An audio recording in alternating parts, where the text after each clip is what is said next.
Abundant life. It's the hallmark of our planet. But it's water that makes us unique. Liquid water is the essential environmental requirement for life on Earth. So when we look for life elsewhere, we start first by looking for liquid water. Our search has taken us to an alien world that seems to defy the laws of physics.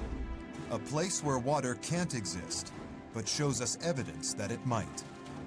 We have what we in science call an anomaly. NASA's Phoenix lander will find out if life is possible on this desert planet. Welcome to Mars, the Waterworld.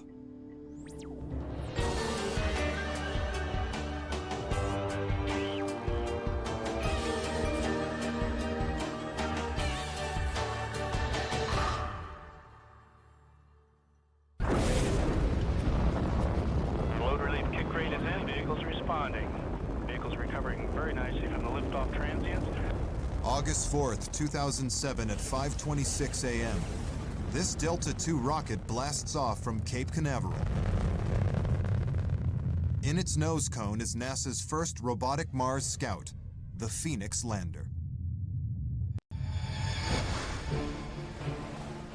At this point, we have a strong signal from Phoenix via Odyssey. At NASA's Jet Propulsion Laboratory in Pasadena, California, engineers monitor the progress of the $500 million mission. All stations, we have confirmed crew stage separation and UHF signal acquisition via Odyssey. Atmospheric entry on my mark. 3, 2, 1, mark. The new generation lander enters the final phase of its 400 million-mile journey to Mars. 1 minute since LOS, standing by for signal reacquisition. Phoenix will search the Arctic plains of Mars for the building blocks of life, including carbon, nitrogen, and most importantly, water. Touchdown detected. Landing in sequence initiated. Phoenix intends to prove that life on Mars is, or was, possible.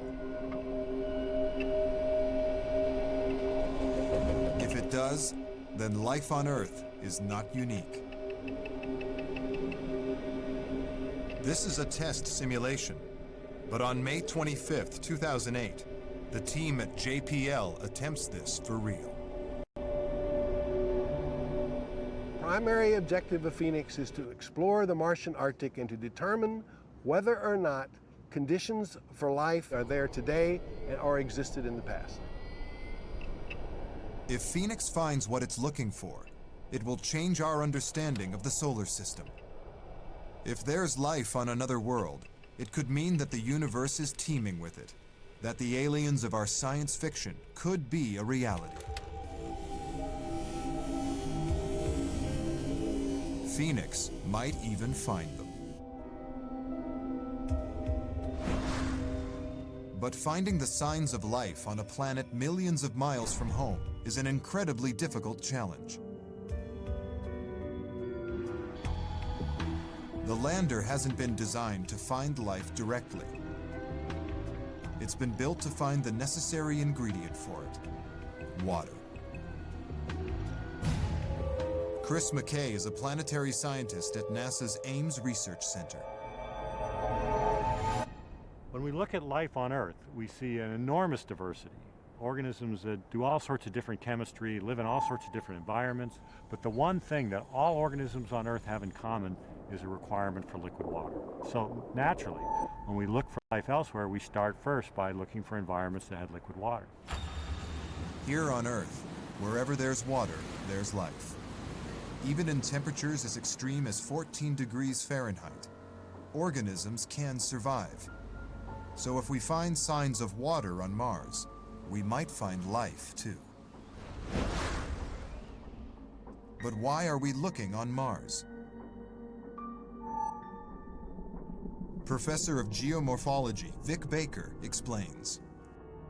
30 years ago, a spacecraft called Mariner 9 produced about 9,000 pictures, many of which showed large channels and valleys. And it was very obvious that these channels and valleys are directly analogous to what we see on the Earth, formed by water.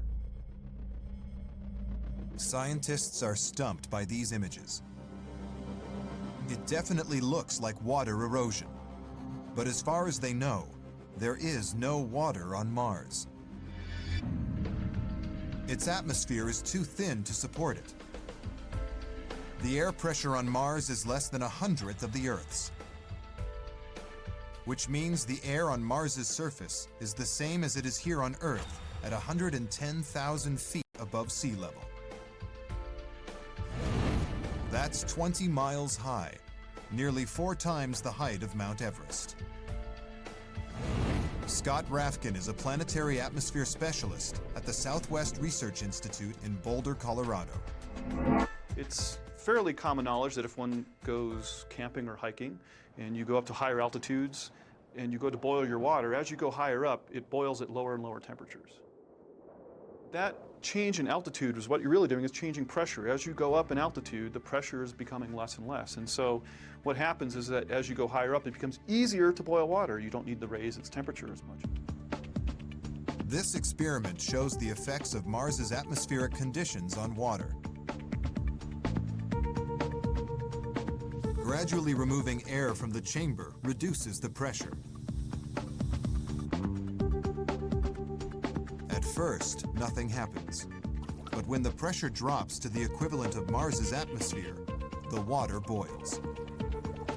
Water normally boils at 212 degrees Fahrenheit, but at this low pressure, it boils at room temperature.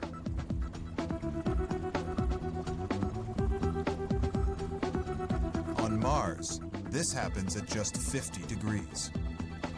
The stability of water on any planet is tied to primarily the pressure.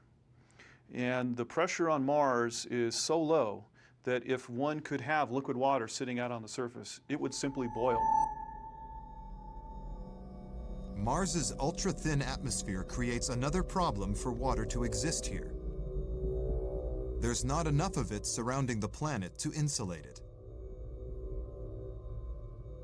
Mars is ice cold.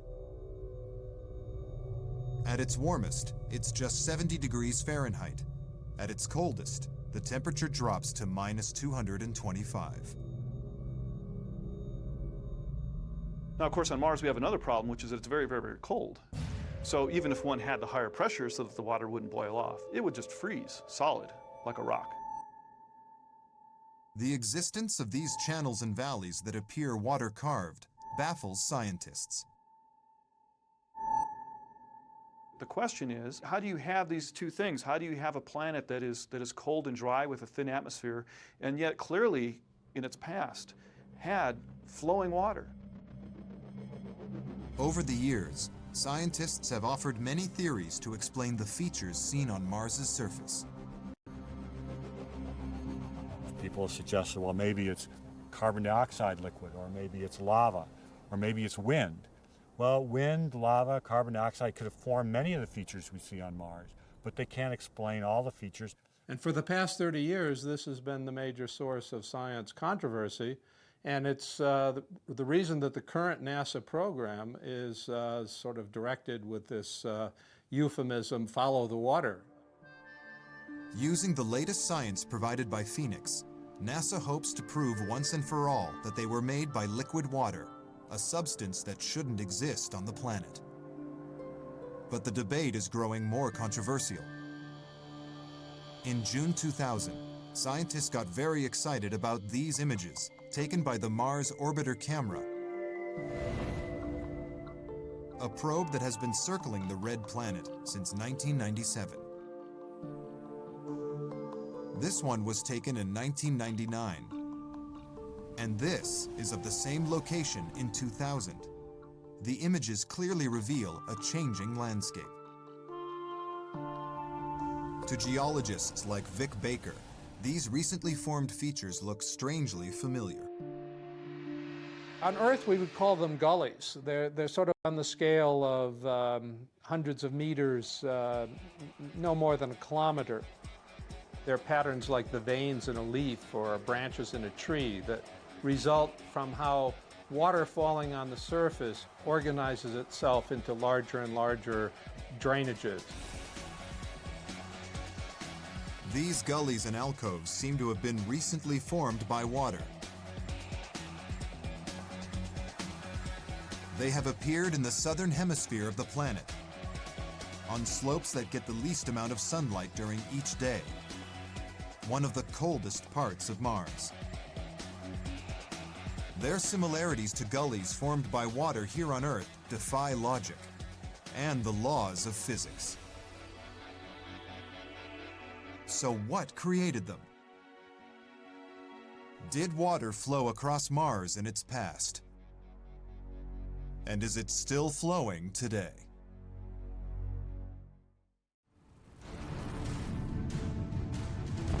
On May 25th, the Phoenix lander, NASA's $420 million mission to Mars, touches down on the red planet to answer two questions that have vexed scientists for decades. Is there water, and could there be life? At the heart of this debate lies this rock that landed on Earth from Mars. Discovered in 1984 in the Antarctic, it's 6 inches long and weighs over 4 pounds.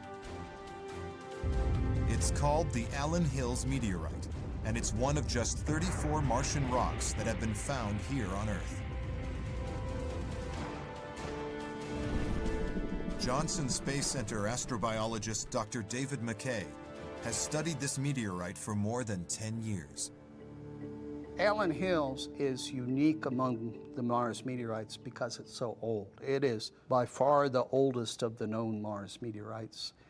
And furthermore, with an age of 4.5 billion, it is older than any rock ever found on the Earth. McKay believes it contains proof life was possible on Mars.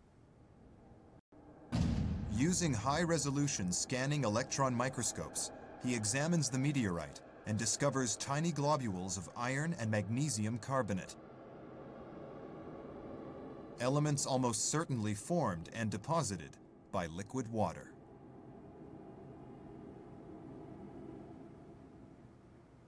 Carbonates are significant because they show that not only was water there, but it was relatively low temperature. McKay is convinced that this proves Mars's atmosphere was once very different and could sustain flowing water, so the conditions for life were present. By radioisotope dating the carbonate globules, McKay comes up with a figure. Water flowed on Mars 3.9 billion years ago.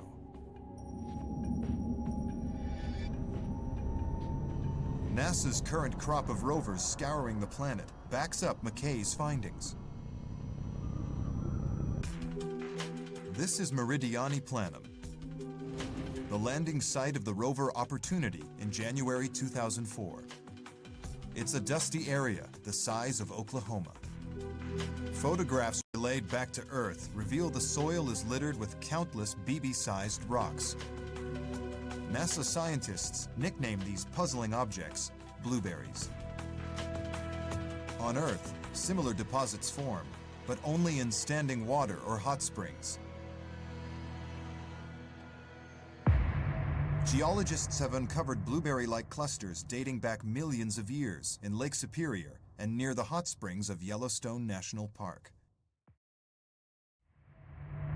Their discovery on the vast plain of Meridiani Planum suggests this area was once saturated with water, or was even an ancient lake. In fact, closer examination of the surface of the planet reveals that much of it was once a water world. These images, taken by a high-resolution stereo camera aboard the Mars Express spacecraft, reveal Mars's watery, almost Earth-like past. This is a large depression called Ioni Chaos, and next to it an outflow channel called Ares Vallis. They're the remains of Martian river systems. And to planetary geologists like Jim Rice, clear evidence of ancient catastrophic floods. We took every river on Earth and put it in one spot, had them flowing at the same time. Some of these flood channels on Mars, when they were in full force, are 20 or 30 times bigger than those. What was it that happened in the Martian past? Why do we have a planet today that is very cold and dry and gives every indication that we don't have liquid operating on its surface? Why in the past did we form these channels? If Phoenix can figure out if water flowed across the surface of Mars in the past, it will explain the valleys and canyons we see today, and take us one step closer to discovering if water still exists, and even life. Now the Phoenix mission can confirm what the experts suspect.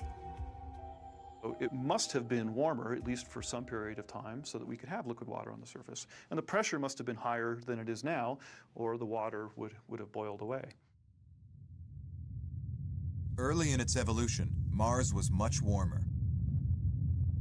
In fact, it was boiling.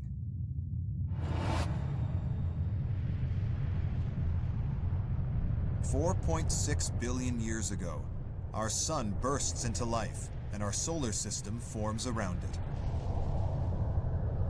Both Earth and Mars are huge balls of lava, boiling at over 12,000 degrees. Slowly, they begin to cool. Dr. Peter Smith heads up the Phoenix mission from its base at the University of Arizona. Earth and Mars formed at about the same time, but Mars is only half the diameter of the Earth, and therefore it would cool more rapidly. Mars's size proves to be the crucial factor in its transition from a fiery molten ball into a warm and wet planet. In this demonstration, two globes are used to represent Mars and our own planet, Earth. These scale models exactly replicate the difference in size of the two planets. Mars, shown here on the left, has half the diameter of Earth. Both spheres have been heated to the same temperature. Now they are cooling naturally. Infrared time-lapse clearly shows how quickly the smaller sphere representing Mars cools. Mars was cool enough for water at a time when Earth was still a red-hot ball. This water comes from comets. The early solar system is littered with large asteroids and comets made up of ice. As they crash into the planets, the ice melts. On super-hot Earth, the water boils away instantly. But Mars is cool enough to hold on to the huge quantities of water released by impacts. And in that cooling, liquid water would be stable on the surface long before it would be stable on the Earth. And so during that period, it may be that you had rains and valley systems and lakes and all kinds of Earth-like situations. Scientists believe that 3.9 billion years ago, Mars had the climate and atmospheric conditions to support liquid water, an essential ingredient for life.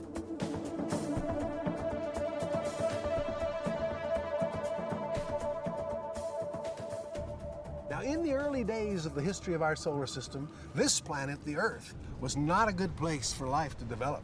We had noxious gases all over the places, volcanoes belching out all sorts of stuff. Mars was warm and wet and wonderful. It was the most likely place for life to develop. Today, Mars is no longer warm, but is it wet? Understanding what happened to Mars's water is the primary goal of the Phoenix mission. Its success might hold the key to answering a 30-year-old question. Does water still exist on Mars? Scientists are now certain that Mars was once warm and wet.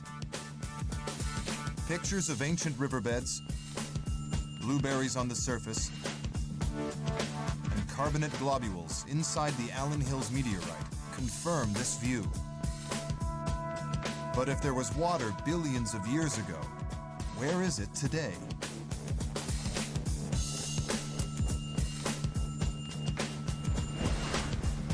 The question of whether water still exists on Mars will only be settled when NASA physically finds it. And that's the job of the Phoenix lander. It's being sent further north than any previous mission, to a site chosen because frozen water might sit below the surface. In 2003, NASA's Odyssey orbiter produces this image. Using its gamma-ray spectrometer, the spacecraft maps levels of hydrogen in the upper 3 feet of Mars's surface. Since high levels of hydrogen indicate the presence of frozen water, scientists think that these blue and violet areas, the densest concentration of the element, reveal an enormous frozen reservoir. In fact, there's so much water in the polar areas and the nearby ice terrains that if you spread that water around the surface of Mars, that alone would inundate the surface of Mars on the order of 6, maybe 10 meters deep. Phoenix's first job is to confirm that the hydrogen-rich area is in fact made up of water. Then scientists can begin to piece together the chain of events that lock the water under the planet's surface. Maybe then they'll begin to understand how the recent wet spots appeared.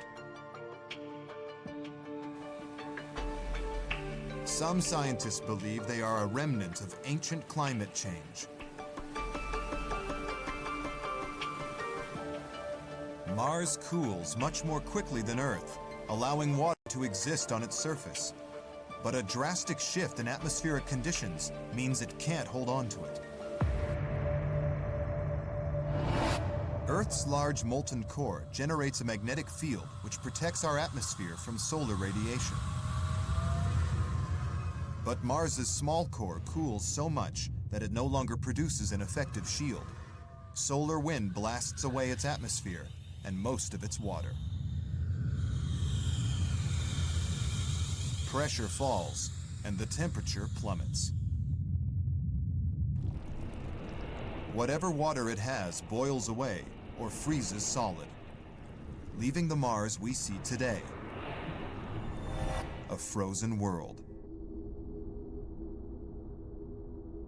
Up until recently, scientists believed that Mars's core is so cold that it is no longer able to crack and move the planet's surface.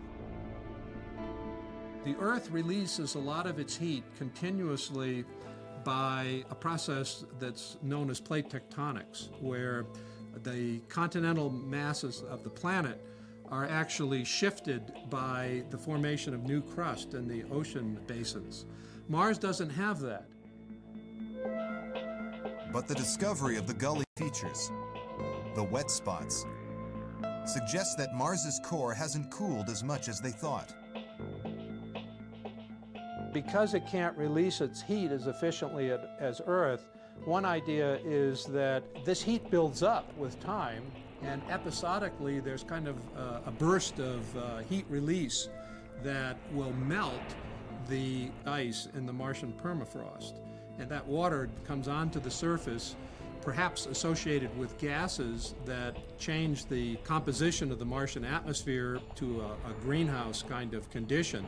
And so you have a temporary, unstable state where Mars is warmer and has water on the surface.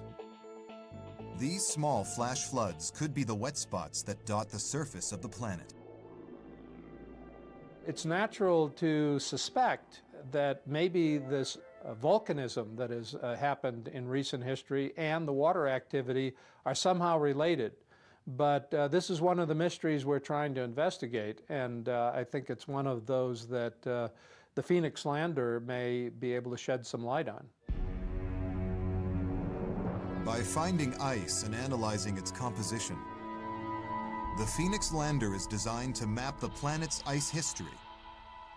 It will tell us how geothermal activity and atmospheric change have affected Mars's ancient water.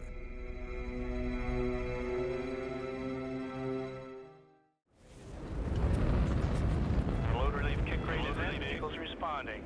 Vehicles Vehicles recovering very nicely from the liftoff transient. Phoenix's quest represents a journey into the unknown. Up to now, all of our exploration of Mars has been superficial. We take pictures from orbit, we drive around on the surface, and maybe we dig down this deep, either by dragging it with the wheels or with a little arm or something. We maybe get down this far, and that's it. But Phoenix is set to change this.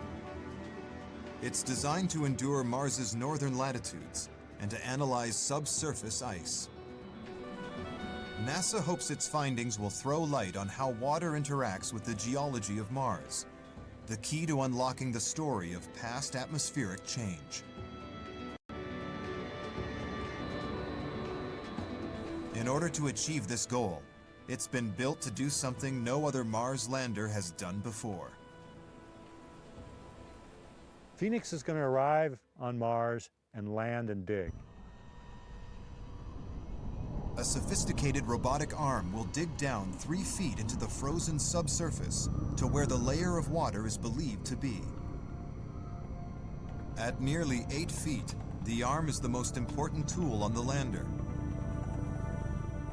It's designed to dig trenches, scrape ice, and deliver samples to other instruments on the lander's deck. No one knows the capability of this arm better than Phoenix's lead scientific investigator, Dr. Peter Smith. The robotic arm in digging on the surface is doing something very difficult because it's being controlled from 100 million miles away. And so the interaction of using the arm and seeing through the eyes of a camera is not simple. It's like going out to drive a semi-truck with never having driven one before. The truck works, but learning how to shift 18 gears is not so easy.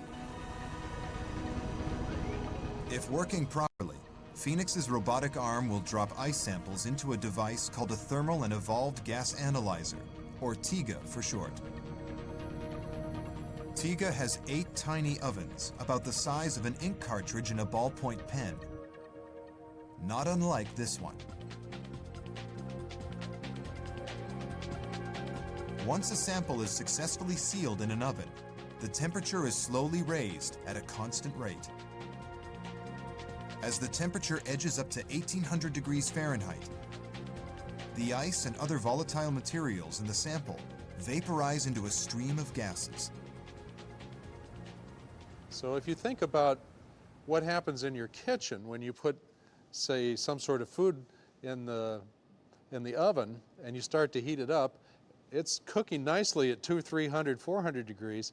But if you start to crank that oven up 800, 900 degrees, 1,000 degrees, what's going to happen to the organic materials in there?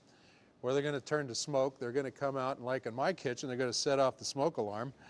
And you're going to be doing an experiment just like TIGA. Roasting the samples of soil and ice at 1800 degrees releases what are called evolved gases. A mass spectrometer will then scan these gases for minute quantities of hydrogen, oxygen, carbon, and nitrogen, the elements of life. But Phoenix's sophisticated instruments do have a limit. Each of its 8 ovens can be used only once. So as it digs down, it will take samples at 8 different depths. NASA hopes to then map the changing character of the ice. Scientists hope these precise measurements will reveal the evolution of water on the planet and possibly uncover the existence of life.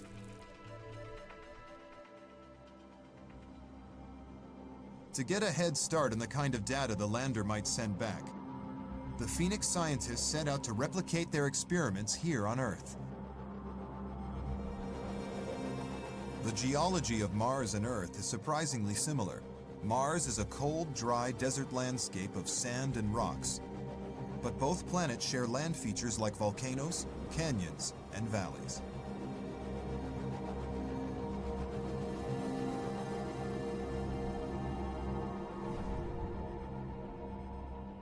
This is the most Mars-like place on Earth, the Antarctic. Mars, when it was at its warmest and wettest, would have been like Earth at its coldest and driest. That's why, to me, going to the dry valleys of Antarctica is the next best thing to going to Mars.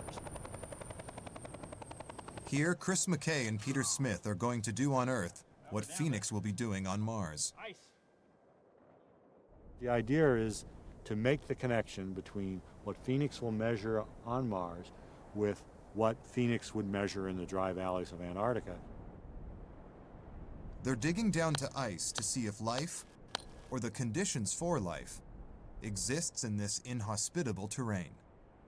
We go from a surface soil, which is kind of reddish and definitely of a different character than the lower soils, and we're going to measure layer by layer down to ice. We're using instruments on the deck of the spacecraft, and our robotic arm scoops up samples as it digs down and presents them to the science instruments, which analyze them right there on Mars. I think just by looking at these soils here, you can tell that liquid water's been at work. If we could see that on Mars, we have a place where we have a habitable zone and perhaps a place where life could live. McKay and Smith's analysis of Antarctic ice reveals that life can exist in the sub-zero temperatures found on Mars. It's really quite phenomenal what we can find in the dry valleys and in the high Arctic, how life can make do with small, transient amounts of liquid water. These life forms are called extremophiles. They're microscopic bacteria that thrive in extreme environments. They were first discovered 40 years ago in the 160-degree hot springs of Yellowstone National Park. Since then, others have been found living deep under the ocean, in supersaline environments, even in the uranium-rich pools of water in nuclear power stations. But it's the ones that live in the sub-zero temperatures of Antarctic ice that interest the Phoenix team. They reason that if microbes can be found here, then why not on Mars? So if Phoenix finds ice, it might just find evidence of life locked inside it. The other remarkable thing about polar deserts is how well ice and cold in general preserves evidence of life. We know that you can go up into permafrost in Siberia and dig out mammoths that have been frozen for 10,000 years or more.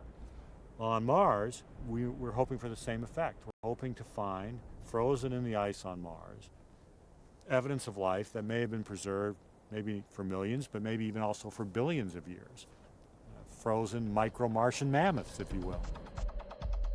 Not only will Phoenix detect changes in atmosphere and temperature, it has the ability to identify organics, crucial to the search for life.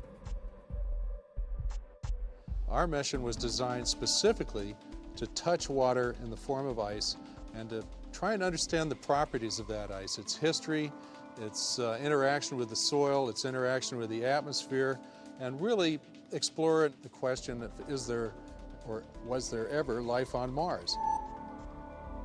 By analyzing the soil samples, Phoenix might finally identify the building blocks of life: carbon, hydrogen, oxygen, and nitrogen on Mars. And if we saw the organic materials, energy sources, and liquid water present in the past, we would say this is a habitable zone, and perhaps some sort of Martian life could live there. With the Phoenix mission, NASA's 30-year search for water on Mars could finally come to an end. And by following the water, it might just find life. May 25th, 2008, NASA's Phoenix lander reaches the end of its 9-month-long journey to Mars. It now begins the hunt for life, or at least an environment that could have once supported life. But does NASA really think it can find this on the frozen wastelands of Mars? The answer is yes. This is because of an accidental discovery made by the rover Spirit. Spirit's most significant scientific discovery came 1,200 days into its 90-day mission. In 2007, a moving part on Spirit malfunctions. The failure leads to the best evidence yet that Mars was once capable of supporting life. The right front wheel on Spirit doesn't turn anymore. It's failed. But the one good thing, the silver lining here, is that as we drive and we drag that wheel through the soil, we dig a trench. And every now and then, something interesting will pop up in the bottom of that trench. X-ray analysis of a patch of soil churned up by the stuck wheel yields unexpected results. It is composed of about 90% pure silica. That was just a complete unexpected discovery, pure serendipity, and frankly, if the right front wheel had been working properly, we might not have found it. This $320 million breakdown reveals more evidence of water. On Earth, high levels of silica occur in only two places: hot springs or fumaroles. Both environments bubble with water and life. The thing that's important about the silica discovery is that you can go to hot springs and you can go to fumaroles on Earth, and in both instances they're teeming with microbial life. Spirit has discovered evidence of a habitable zone on Mars, a place where extremophiles like those on Earth could have thrived, and may even exist today. What's more, the idea of Martian life is backed up by the 4-billion-year-old Allen Hills meteorite. Structures inside it reveal what some believe is the first real evidence of Martian life forms. David McKay heads the team that made the discovery. We discovered in Allen Hills what we concluded was strong evidence for past life. That evidence consisted of, number one, some little tiny fossil-like features that are similar to fossils known to occur on Earth. Number two, we found that there were crystals made of an iron oxide, which are also always associated with bacteria on Earth. McKay and his team believe that the Allen Hills meteorite is proof that life existed on Mars. When they announced their discovery in 1997, most scientists were skeptical. The discovery of fossils in the Martian meteorite was always problematical.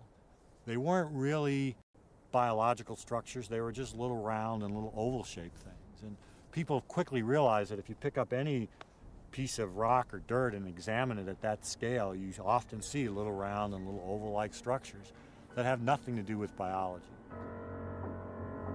But Spirit's discovery of silica on Mars has reopened the debate about Martian microbes.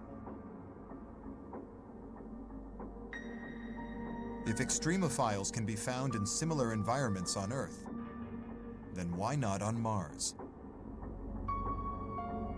Will Phoenix find the evidence that backs up McKay's belief that life existed on Mars?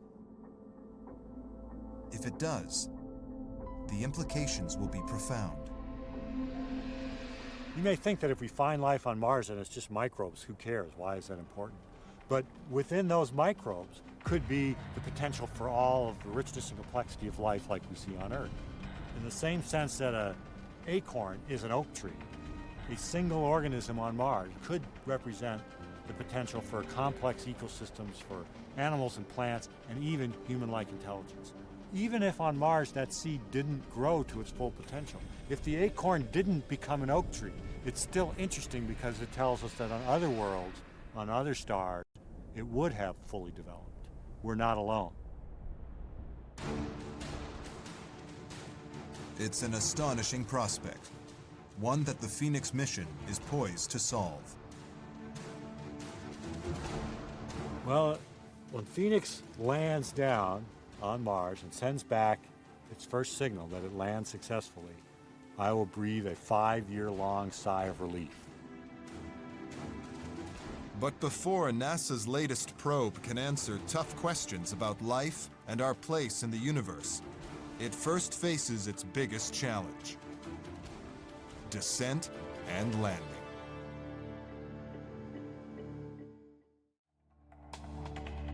NASA's latest mission to Mars will try to answer some fundamental questions about the red planet and the nature of life in the universe. When Phoenix begins searching ice for traces of life, it takes us closer to understanding our place in the solar system. Is life on Earth a quadrillion to one miracle? Or does it appear wherever and whenever the circumstances are right? Before it can answer these questions, Phoenix has to safely get to Mars. NASA's probe approaches the planet at 74,000 miles per hour. All stations, EDOCOM. At this point, we have a strong signal from Phoenix via Odyssey. On May 25, 2008, at 7:46 p.m. Eastern Standard Time, the team at JPL begins slowing the spacecraft down for a soft landing on the planet's surface. It lost the X-band signal from the DSN does indicate an expected cruise stage separation. This man is responsible for bringing its speed down from 74,000 to 5.5 miles an hour. He's Gentry Lee. The risky part of the mission begins as we near Mars. When we hit the top of the atmosphere, the process of slowing down begins. And in that 6 to 7 minutes, we slow down from tens of thousands of miles an hour to single digits miles per hour so that we can land softly. It's a process that involves 3 distinct phases. They're called EDL: entry, descent, and landing. Each is potentially deadly.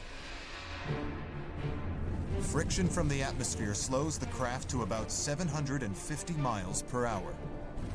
First, you have a heat shield, which takes this enormous potential energy and converts it into heat. That's 99% of the deceleration. Then when it's done, out pops a parachute, and it takes another 99% of the speed out.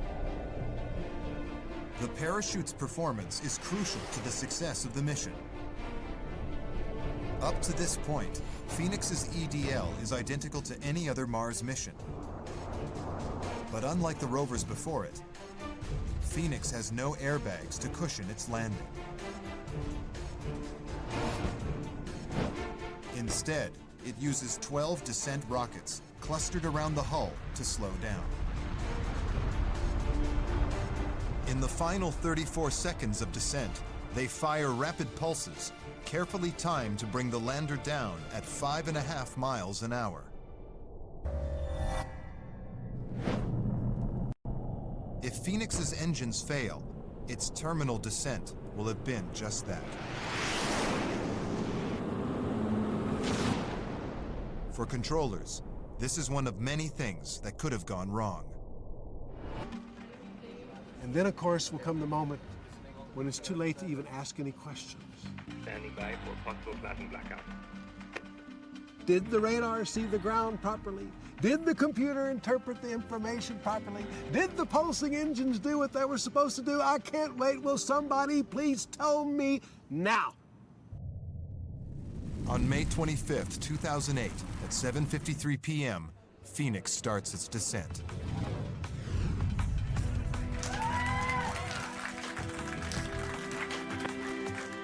Ground velocity 90 meters per second.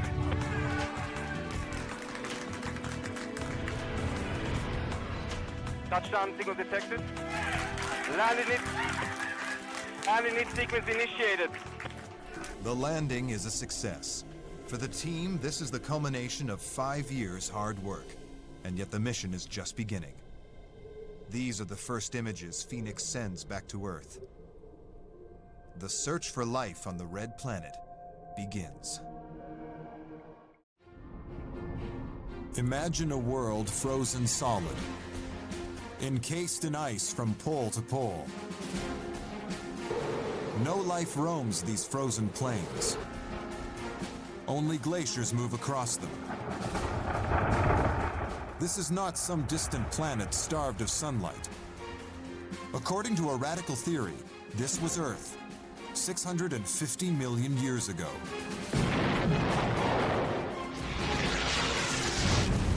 No one knows what triggered this calamitous freeze. But if it happened once, could it happen again?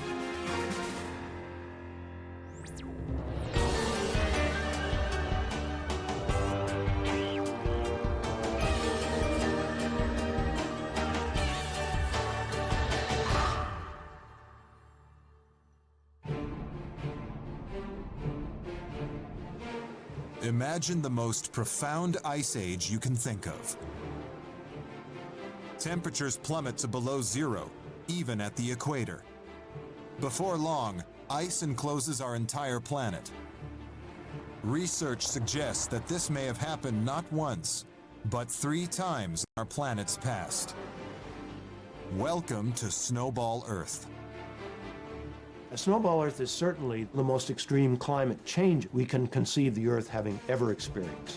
What would happen if the world froze over today? Massive glaciers creep from the poles, crushing everything in their path. First of all, the Canadians are going to have to dig much deeper holes when they go ice fishing. Next, the governors of Washington, Idaho, Montana, North Dakota, Minnesota, Michigan, and Maine will probably declare federal emergencies. Cities grind to a halt. Power lines collapse and water supplies freeze. Cars won't start. Roads are cut off by ice. Buildings strain and crumble under deep drifts of snow. Everything is entombed. Our frail bodies struggle to survive. I think human society would collapse if a Snowball Earth happened again. The oceans freeze over. Fish die and marine ecosystems collapse. Our food supply becomes exhausted.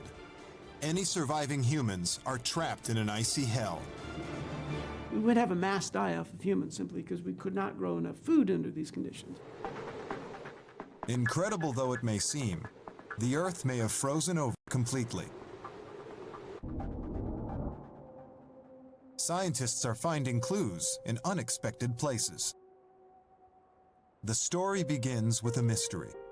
In the arid Flinders Ranges in southern Australia, layers of ancient rock hold unusual stones. These stones are foreign to the area. They are known as drop stones. The drop stones are embedded in an ancient sedimentary sea floor that formed around 650 million years ago. Tim Raub, a geologist at the Californian Institute of Technology, hunts for these drop stones at the Flinders Range. This is an example of a drop stone, a piece of ancient rock that was dropped into the ancient mud on the sea bottom. These drop stones are visibly different from the sedimentary bedrock around them. Something powerful must have carried them here. But what?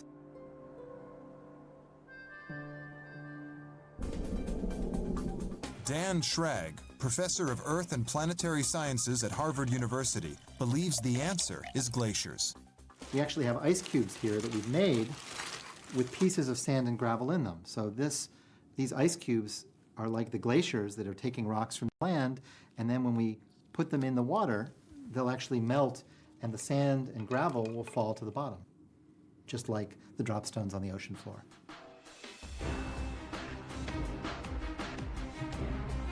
These drop stones are evidence that at some point, this area was covered in a thick layer of ice.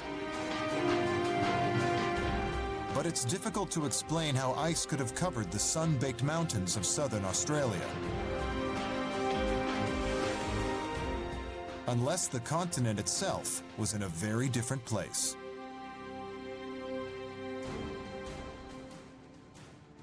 The continents haven't always been where they are now.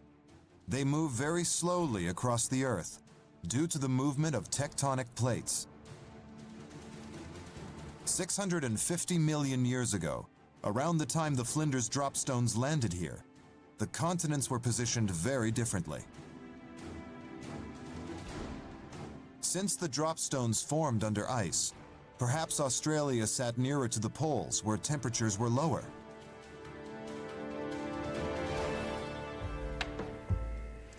To locate the position of a continent in the distant past, scientists study the magnetic identity of rocks.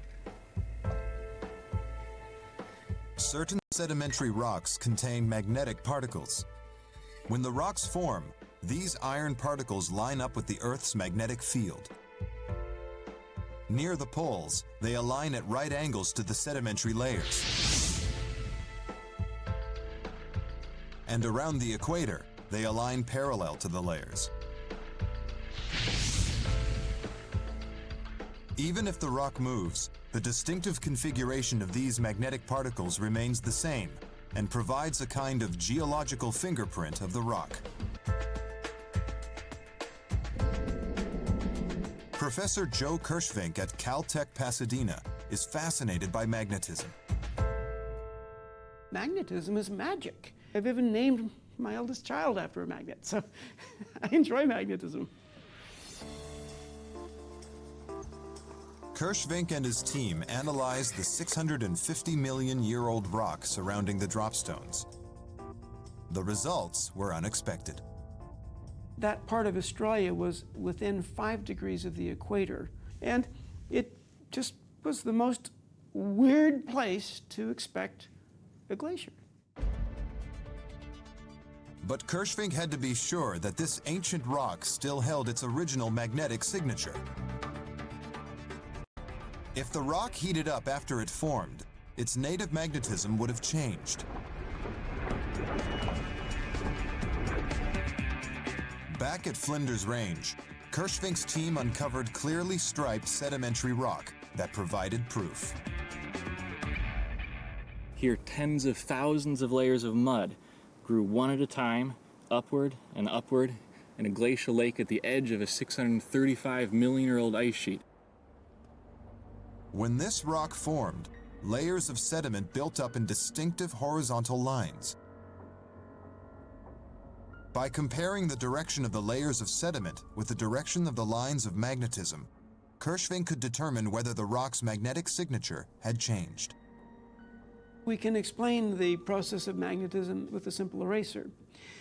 If the rocks formed on the equator and gained their magnetism very early, we would expect the magnetic direction to be parallel to the bedding very precisely like this.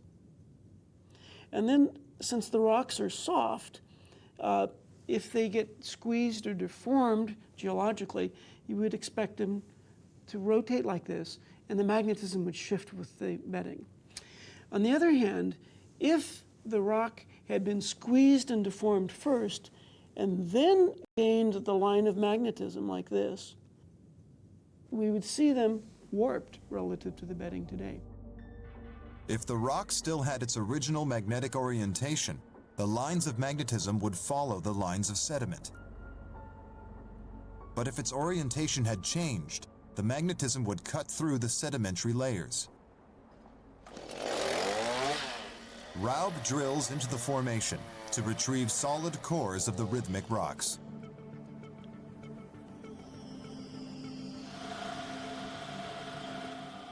Back in the lab, the team analyzes samples of rock using a custom-built hypersensitive magnetometer. This magnetometer measures the orientation of the magnetic particles in the rock. It confirms that the particles were aligned with the rock layers. Kirschvink was astonished. Quite frankly, when I saw the original study, I didn't believe it. And what in fact we see is that they're like this, and as the rock was warped, magnetism warped. That proves conclusively the magnetism formed before the rock was solidified. This discovery seems to provide irrefutable evidence that the glacial rocks formed close to the equator. Paul Hoffman, professor of geology at Harvard University, was intrigued.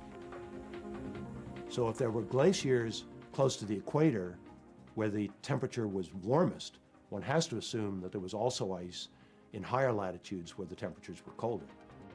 650 million years ago, Australia sat near the equator. And yet evidence suggests that its arid rocks lay buried beneath ice.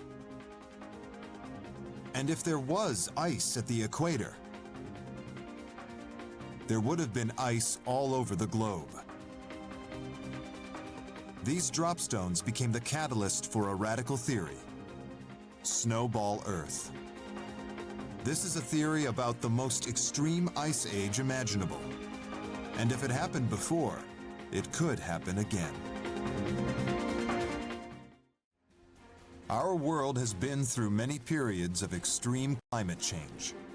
But some scientists have proposed that 650 million years ago, the Earth may have frozen over completely. This radical hypothesis raises one crucial question: how could it have happened? Kirschvink proposes that the giant freeze was triggered by the same mechanism that lies behind today's global warming, the greenhouse effect. Except 650 million years ago, it worked in reverse. Greenhouse gases in our atmosphere act like an insulating blanket, trapping the sun's energy to keep Earth's temperatures mild. When the snowball began, scientists suspect that levels of these vital gases fell dramatically. The Earth's atmosphere might have been filled with methane and carbon dioxide, and the Earth became addicted to this high-level carbon dioxide and methane in order to keep its temperature. Then, if some unknown event crashed the carbon dioxide out of the atmosphere, Earth might have run away into a snowball Earth. If enough carbon dioxide had been pulled out of the atmosphere, an anti-greenhouse effect would have plunged the Earth into a deep freeze. But this theory is only possible if there's a mechanism that could pull all the CO2 out of the air. In fact, carbon dioxide is removed all the time through a process called silicate weathering. Weathering is a geological term for the decomposition of rocks under the influence of the weather. It's a process that converts solid rock into soil. Now, its importance for the climate is that weathering consumes carbon dioxide, which is a major greenhouse gas in the atmosphere. Carbon dioxide reacts with water vapor in the atmosphere to form carbonic acid rain. This acidic rain weathers limestone on land and carries away the eroded sediment to the sea. Here it builds up, eventually forming limestone on the sea floor. So the presence of the limestone is the evidence that weathering is occurring. The more carbon dioxide gets locked away in limestone, the cooler the Earth becomes. But if this is happening all the time, something must have amplified the process for the whole world to have frozen over.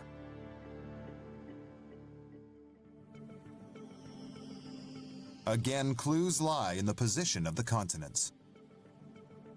The movement of tectonic plates continually shifts the continents around the globe. Today, a lot of the continents are located in higher latitudes. If the Earth cools, the continents near the poles ice over. The ice prevents the rocks beneath from being weathered by carbonic acid rain. This means that the weathering cycle is kept in balance.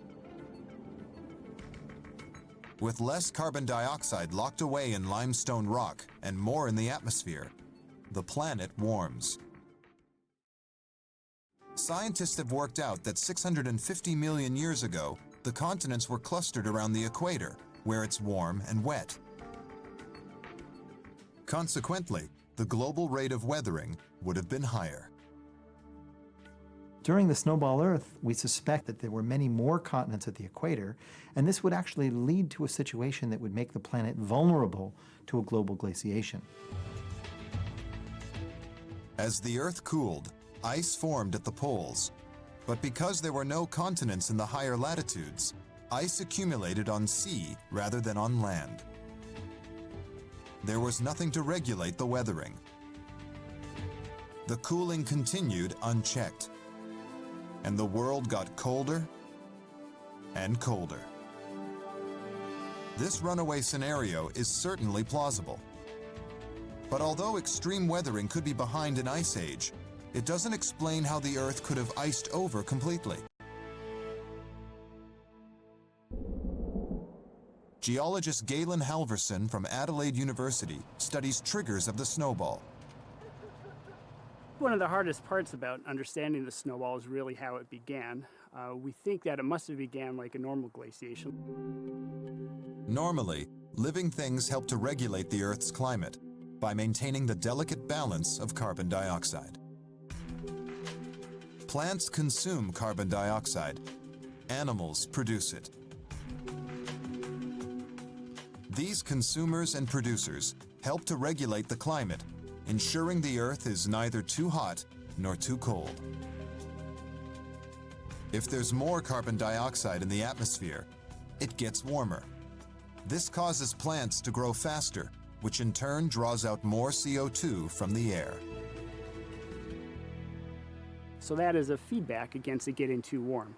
And in reverse, if it starts getting too cold, then the biosphere responds by not drawing down as much CO2, and that allows CO2 to go back up. So there's a sort of buffer in the form of life on Earth that prevents temperatures from getting too cold or from getting too hot. But rewind 650 million years and witness a very different story. Life on land was in its early stages of evolution. Most living things were in the oceans. This half-formed biosphere could not prevent the Earth from swinging to wild extremes of temperature. Colonies of single-celled organisms called cyanobacteria were the first to photosynthesize.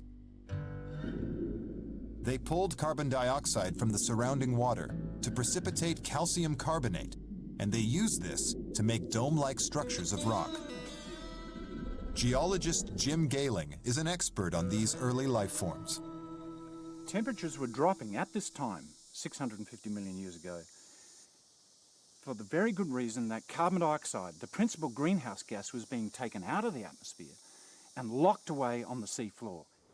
This trapped carbon dioxide can still be seen today in stromatolite reefs. This is actually solid carbon dioxide, and I can release that carbon dioxide after all those hundreds of millions of years when I put this weak acid on the rock. And there you see it erupt as the white bubbles of carbon dioxide spring out of the rock, go back into the atmosphere to take up their role all over again as greenhouse gases. The more carbon dioxide the cyanobacteria locked away, the cooler Earth became. Our planet was hurtling towards a deep freeze that would last for millions of years.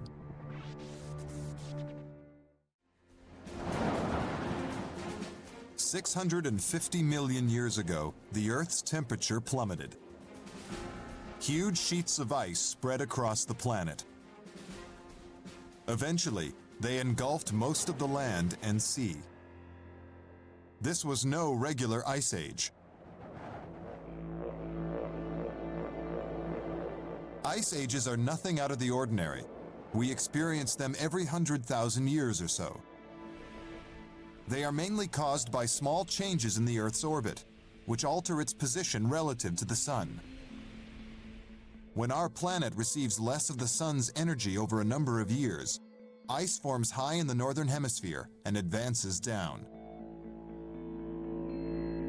At the height of the last ice age 21,000 years ago, these icy sheets reached down as far as New York.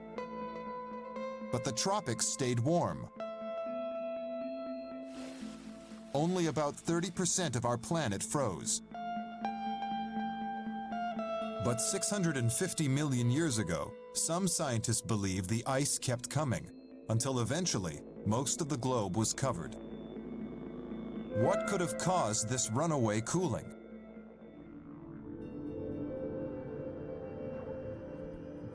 The answer must lie in how our planet keeps or loses the sun's energy. The Earth's surface is made up of land, open ocean, and ice.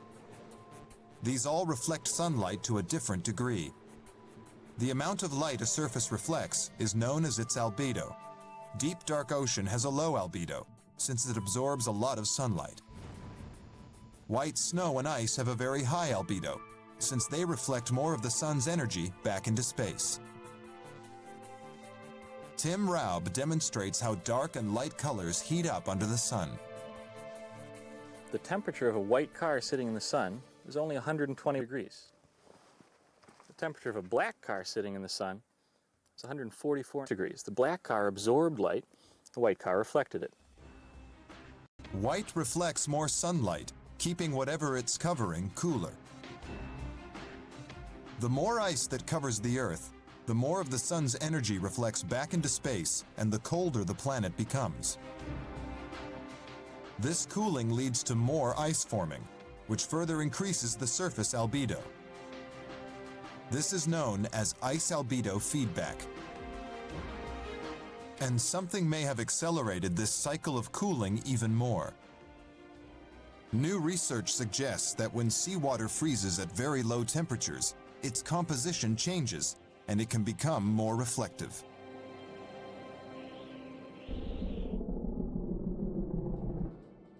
At the University of Washington's Polar Science Center, Bonnie Light studies the relationship between ice and light.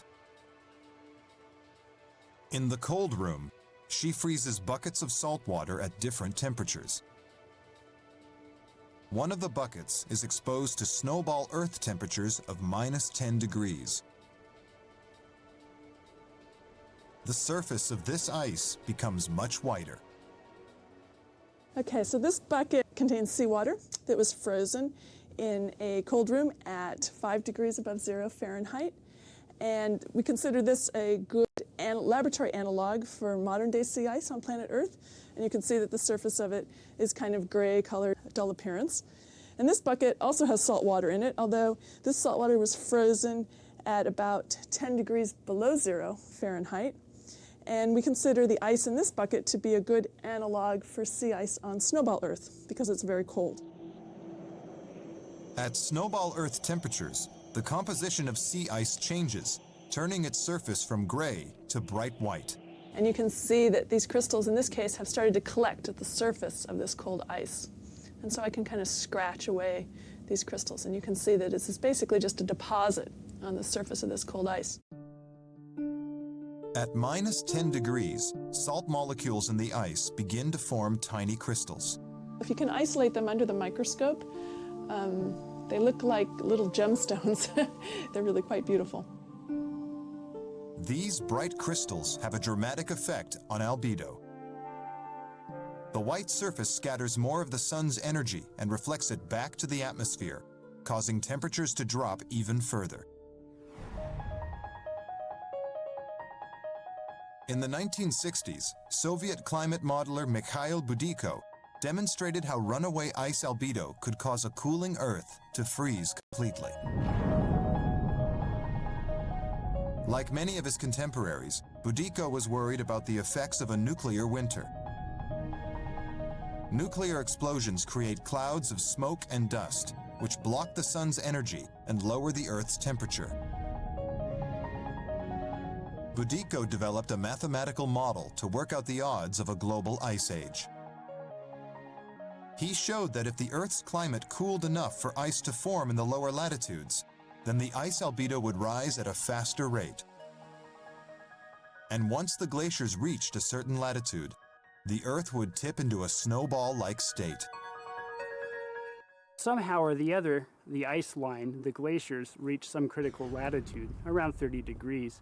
And once they hit that latitude, very, very rapidly, the Earth would have been entombed in ice.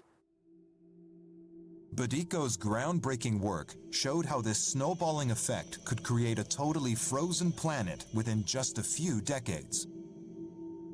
Budiko's work was extremely important in demonstrating that it was possible that Earth might slip into a climate catastrophe which was covered completely with ice.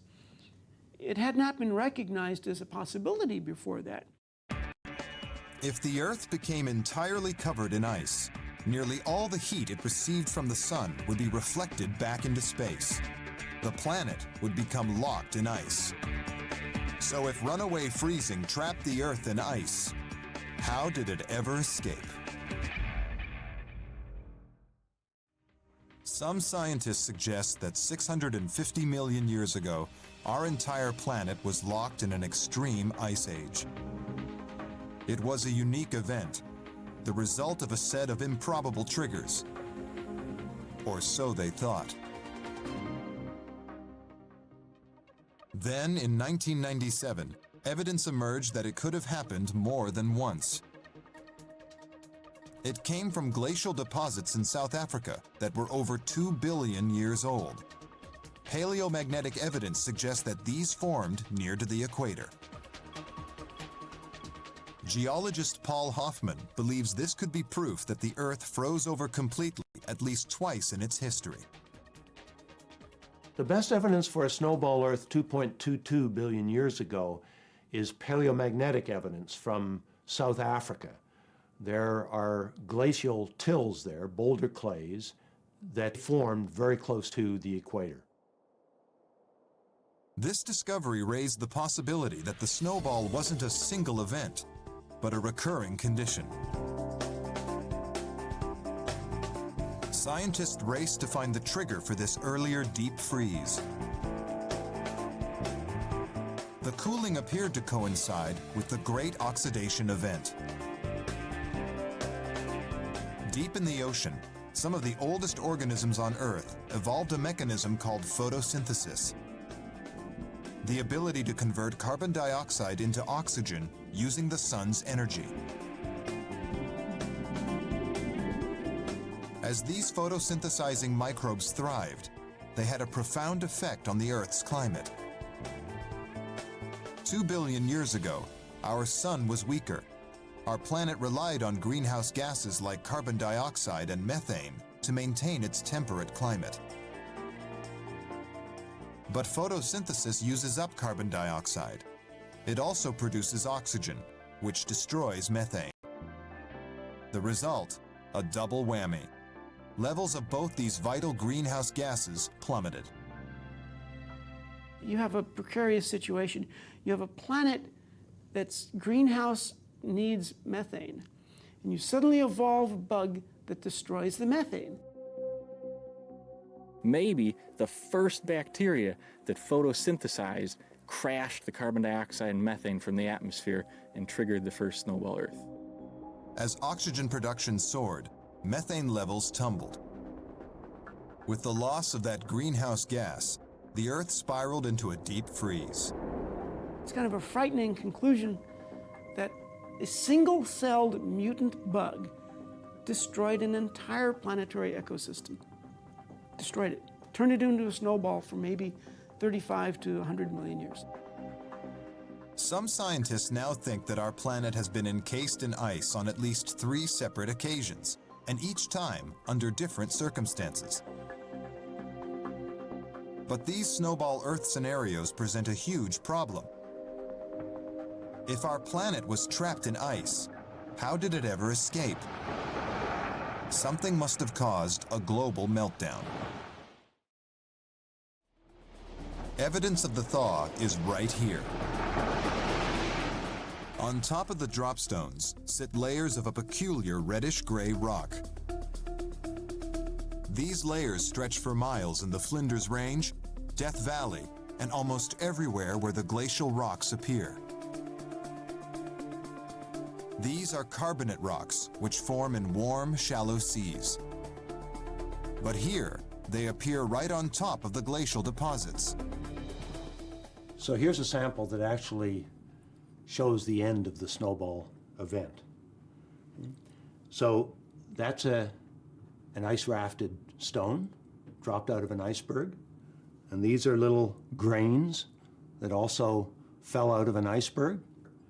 And immediately on top of that, without any break in sedimentation, is cap carbonate that's precipitating directly out of the ocean and accumulating on the seafloor. And exactly the same relationship is seen all over the world. Their presence is evidence of a sudden and drastic temperature increase.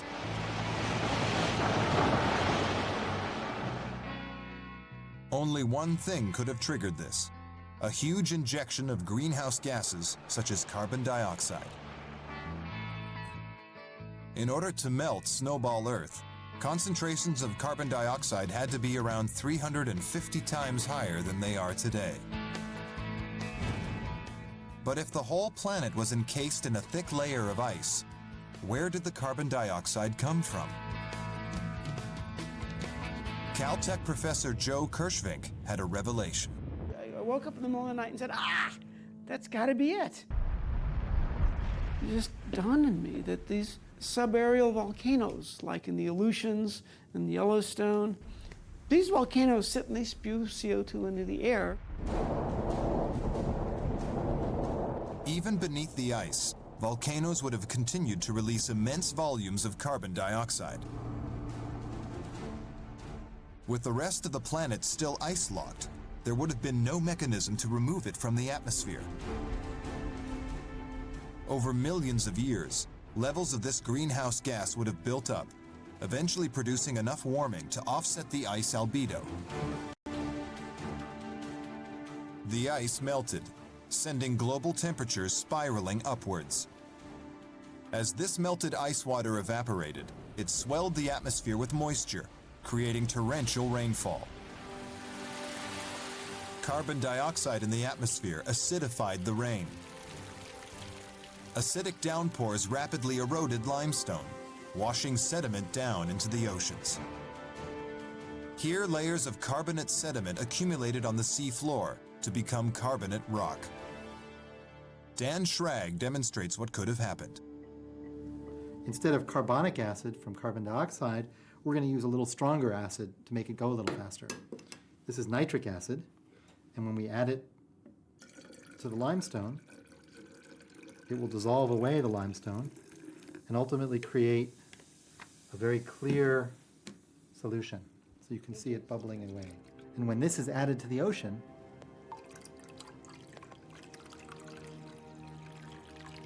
it reacts and creates the cap carbonates that blanket the top of the glacial deposits. But still, not everybody is convinced that the planet was ever entirely covered in ice. Some scientists argue that the chances of life surviving a full-on snowball are virtually nil. Above the ice, the freezing conditions were too hostile, while below it, life was cut off from sunlight. Yet there is evidence that photosynthesizing organisms did survive the freeze. Single-celled cyanobacteria existed right the way through.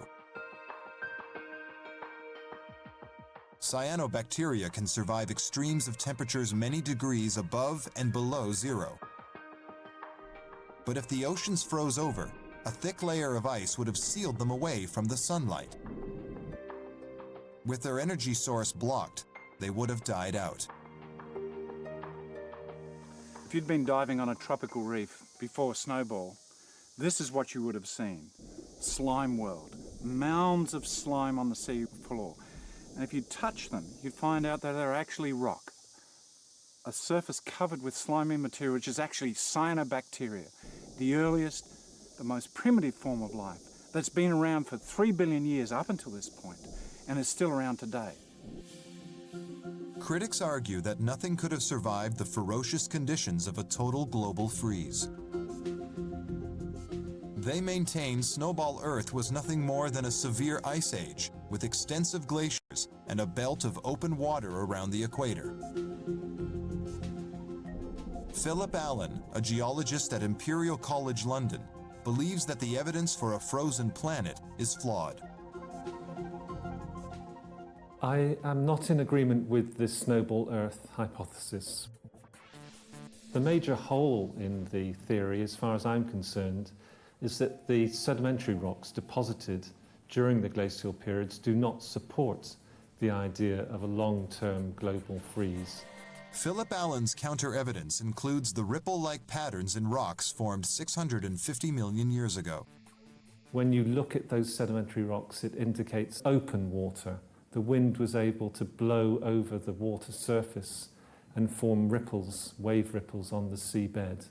So they are really conclusive proof of an open water surface rather than an ice-covered one. Waves in an open sea left imprints in the sediment of the sea floor. When the water disappeared and the sediment turned into rock, the ripples remained. Allen and others propose an alternative to the Snowball Earth. It's known as the slush ball. In their version of events, the Earth never froze completely. some patches of open land and sea remained. But proponents of the snowball theory don't suggest that the frozen planet was without any open water. Schrag believes that life could have survived in ice holes around sources of geothermal energy. Even in a completely ice-covered planet, there's still plenty of places where there are hot springs, geothermal heat from volcanoes, probably thousands and thousands of such little holes. And in many of those little holes, you could sustain life throughout the Snowball Earth period. The reality is, we may never know if the world was ever completely frozen over. Sometimes people think of the Snowball Earth like a cartoon, an oversimplified planet, but the real world is much more complicated than that. Whether slush ball or snowball, everyone agrees there was a profound global freeze. And when our world emerged, 635 million years ago, something unexpected appeared. Life. Far more complex than anything that had gone before. After the big freeze, life on Earth exploded. Our planet, 650 million years ago. Temperatures plummeted, turning our planet into a hostile place. Yet somehow, life survived. And as soon as the frozen Earth began to thaw, it blossomed. And there was an unprecedented explosion of life on Earth. Before the deep freeze, life was primitive. Single-celled organisms and algae were mostly confined to the oceans. Shortly after it ended, the first multicellular animals appeared. The big question is, did the global cooling trigger this great leap in evolution? Well, the best evidence is the coincidence in timing, the fact that the first fossils of multicellular animals occur less than 3 million years after the last snowball termination.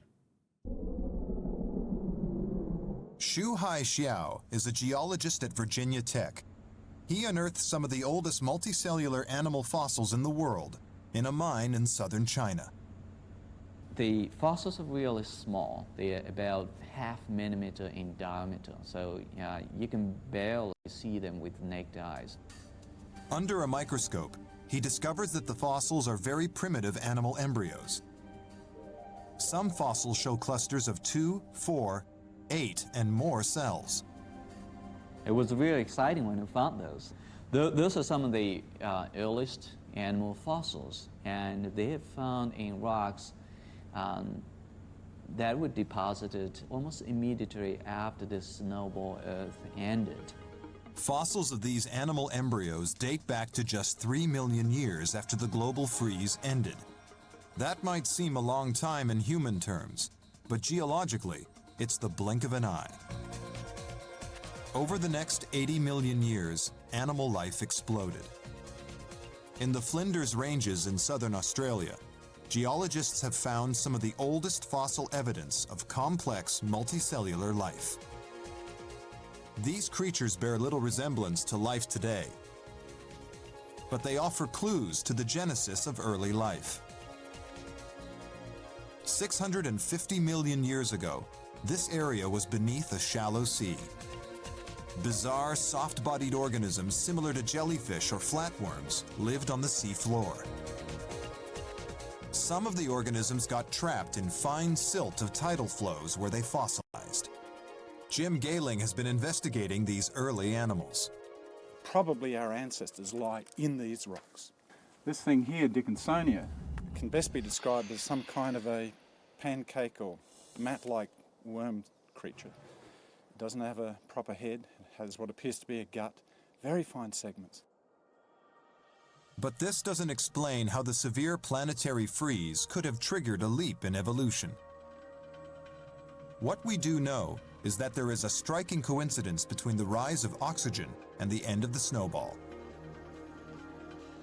Oxygen levels rise following these global ice ages because of a chemical reaction between ice and sunlight.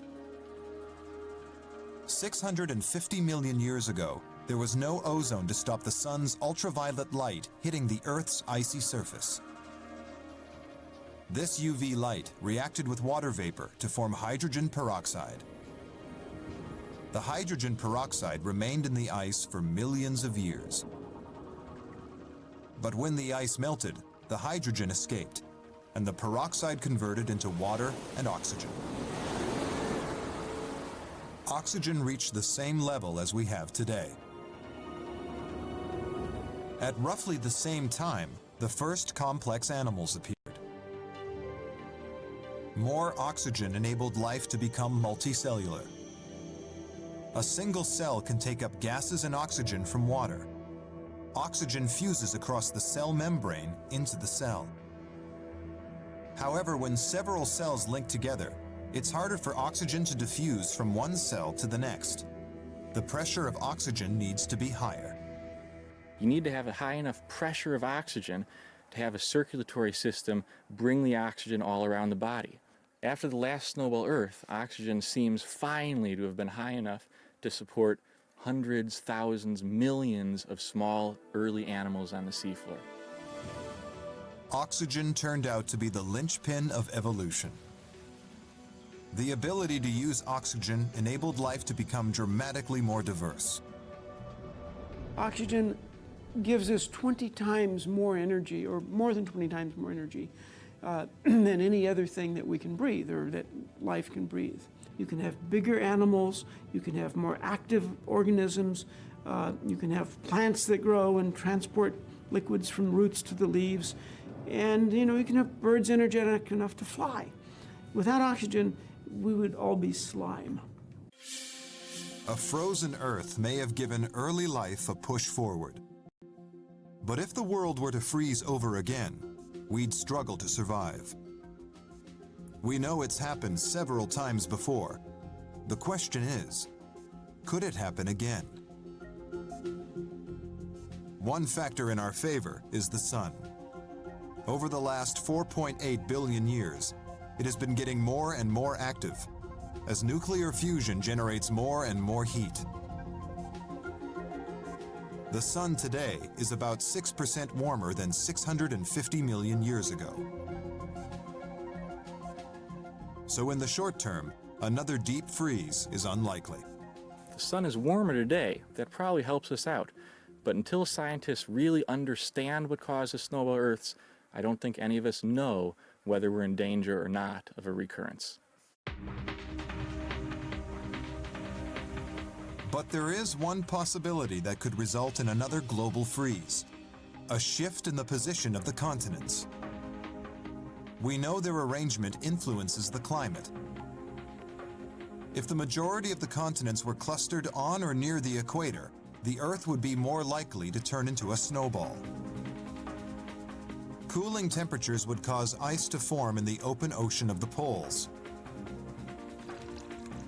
while weathering would continue on the continents. With more and more carbon locked away, temperatures would plummet. If all the continents were near the equator, then the Earth could get colder and colder and sea ice could form and get to lower and lower latitudes, closer and closer to the equator. Today, our world seems safe. Most of the continents are near the poles. But plate movement never stops. At some point, millions of years in the future, the continents may group around the equator once again. I think it's possible someday, if the continents were in a very different position, maybe hundreds of millions of years from now, that we could indeed have another Snowball Earth. It's unlikely that mankind will be around to witness another Snowball Earth. But the Earth will still be here. And just like it has in the past, our planet will survive and enter a new phase in its extraordinary history. In the empty blackness of space, surrounded by hostile planets and freezing vacuum, planet Earth is an oasis of life. And all because of our protective cocoon of gas. This blanket of air shapes everything we see on Earth. It protects, insulates, and sustains us. It carries water around the globe and shields us from cosmic impacts and killer radiation. It's time to uncover the invisible wonder that is our atmosphere.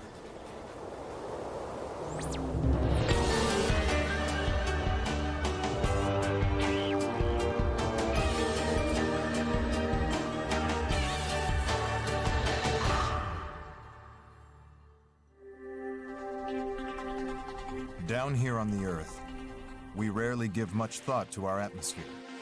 Because we can't see, smell, taste, or hear it, we take it for granted. But our air is all that stands between us and the vacuum of space.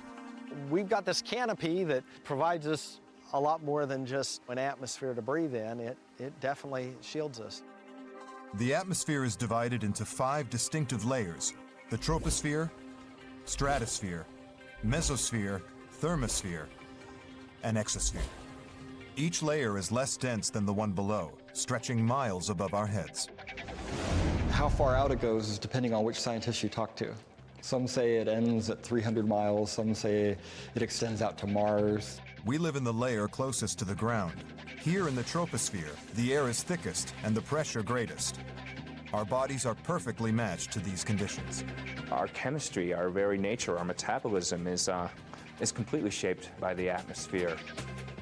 To appreciate our atmosphere, we'll rise through its layers, traveling from the planet's surface, miles up above the mountains and the clouds, to the very edge of space.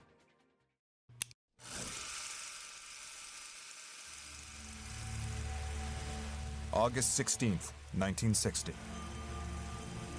One man is preparing for a record-breaking journey into the mysterious skies above, to a lethal world above 99% of the Earth's air, where an unprotected human would die in seconds, where the temperatures plunge to 67 below, and the air pressure is 1/100th of that at the surface. Colonel Joseph Kittinger will travel almost 20 miles high, and then he will jump. This is a key military mission, one of the first steps in the space race. Kittinger will be testing the human body's resistance to high altitude, low pressure, and rapid free fall.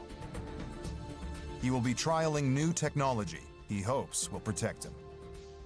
It had never been done before, but we were not there to set a record. We were there to gather information that we needed for our space program and for our high-flying aviators. Ground crew prepares his vehicle, a helium balloon, and a rudimentary open-sided gondola. Just an open gondola. It was designed just to carry me up there. It was a space platform, an elevator, I called it. At 5:30, Kittinger's preparations are over. He boards the gondola. My crew chief said, "Are you ready?" I said, "I'm ready, let's go."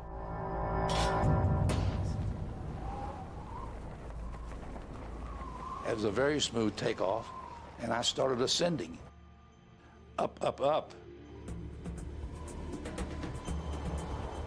30 minutes after takeoff, Kittinger reaches 29,000 feet, the middle of the troposphere. At this altitude, the air is so thin that each breath contains only 1/3 of the oxygen found at sea level. Kittinger breathes from gas bottles connected to his sealed helmet. He's still barely 1/3 of the way to the jump point. There are another 14 miles to go, and the air pressure is dropping rapidly. So at about 40,000 feet, suddenly the pressure suit starts inflating, and that's when you start checking it to make certain that it's working properly. But there is a crucial fault in the suit. The glove covering his right hand is not sealed. I had an option to tell the ground that I had the problem, and I knew that if I did, they'd probably make me abort the flight. And I was concerned that if we had to abort that flight, that we would have been turned down to try to do it again. So I didn't tell them. Kittinger prays that this is an isolated fault and continues to climb at 1,000 feet per minute. After 89 minutes, he approaches his target altitude. The balloon's climb slows and then stalls.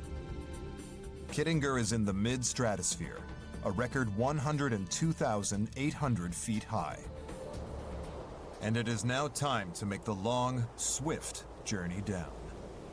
When it came time for me to jump, I was ready to jump because I was heading back toward a more friendly environment, a friendly planet that we're used to.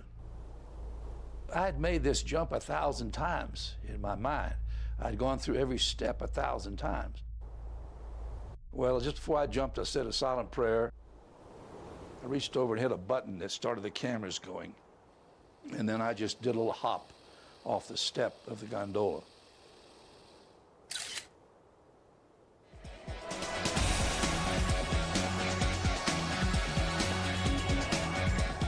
You can't tell that you're going fast, you can't tell anything. And I looked up at the balloon, and the balloon was firing into space. And I said, gosh, that's amazing. And then I realized it was me that was going down at a fantastic rate, and the balloon was standing still. He falls for 16 miles. The thin air offers almost no resistance. He reaches 614 miles an hour, approaching the speed of sound. After a record-breaking 4 minutes and 36 seconds of freefall, Kittinger opens the main parachute. He drifts down to the desert floor and lands. We were just elated because we had accomplished what we set out to do. There was a lot of people who said we couldn't do it, and we proved that we could do it. The mission has been a stunning success. Kittinger's skydiving record stands to this day. He takes his first deep breath of air with a newfound appreciation for our atmosphere. It was a relief to be back on the planet Earth that we love so much. A planet that has an atmosphere that we can live daily. Kittinger forged a dizzying path through the atmosphere. Our journey begins just a few feet off the ground with the air we breathe. We take for granted Earth's blend of gases, the perfect mix for heat and energy. And astronomer David Grinspoon believes we'd be hard-pressed to find its equal anywhere. The more we learn about planets, the more we learn that they're all individuals. They're like people in that sense. So as far as what we know now, Earth's atmosphere is completely unique. In the past century, telescopes and space probes have uncovered the extreme atmospheres of our neighboring planets. A journey across our solar system reveals exactly how unusual Earth is. Clouds of near-frozen gas flow over the icy surfaces of Uranus and Neptune, while the sun has blasted away the atmospheres of Mars and Mercury. To me, it seems as though Mercury doesn't have an atmosphere at all. But in fact, if you were on the surface of Mercury, it would look to you as if you were out in outer space. In contrast, Jupiter and Saturn are all atmosphere. Unlike Earth, Jupiter doesn't really have a solid surface that you could stand on and then have your head up in the atmosphere looking at the clouds. It's just a giant, giant gas ball.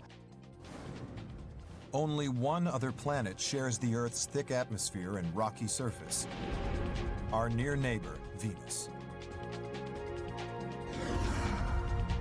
But even here, there are striking differences. Dr. David Crisp has spent 20 years studying Venus's acrid air. Imagine you're at the surface of the planet Venus. You're at pressures that are high enough to crush a nuclear submarine. The pressures there are about 90 times the pressure of the Earth's surface. This pressure is combined with extreme heat, 900 degrees Fahrenheit, hot enough to melt lead. Clouds drift over the baked surface, but they are not water vapor. Venus's clouds are made of concentrated sulfuric acid. Venus is a stark example of how extreme an atmosphere can be. But the real mystery isn't why Venus is so hostile, but why Earth hasn't followed the same path. As planets go, Earth and Venus are essentially twins. They're almost exactly the same size. They're also very close together in the solar system. In spite of that, their environments evolved in dramatically different ways. To discover why these twin planets followed separate paths, and to explore what gave us our precious atmosphere, we have to travel back. Back 4.5 billion years to the birth of the solar system itself. The birth of the solar system created Earth's earliest atmosphere. Huge quantities of material orbiting the sun fused together into protoplanets. Jupiter and Saturn formed into gassy spheres. But on Earth, most of the material condensed into a molten core. The remaining gases bubbled forth from the liquid rock, forming the first atmosphere. Our planet's gravity stopped these gases from drifting off into space. But Earth now had to face the ravages of the solar wind, a stream of charged particles thrown out by the sun. This same wind had a catastrophic effect on Mars. It has stripped the air from the planet's surface, blasting it deep into space. The red planet's atmosphere is now only 1/100th as thick as Earth's. Our planet was spared this fate. The magnetic field generated by the Earth's core blocked the solar wind, preventing it from blasting away the fragile air. But the Earth's atmosphere was still very different from the one we breathe today. It contained high levels of carbon dioxide, a gas with a key ability to absorb and hold on to heat. Carbon dioxide still makes up 95% of Venus's atmosphere. It superheated our twin planet to the point where its water boiled away into space.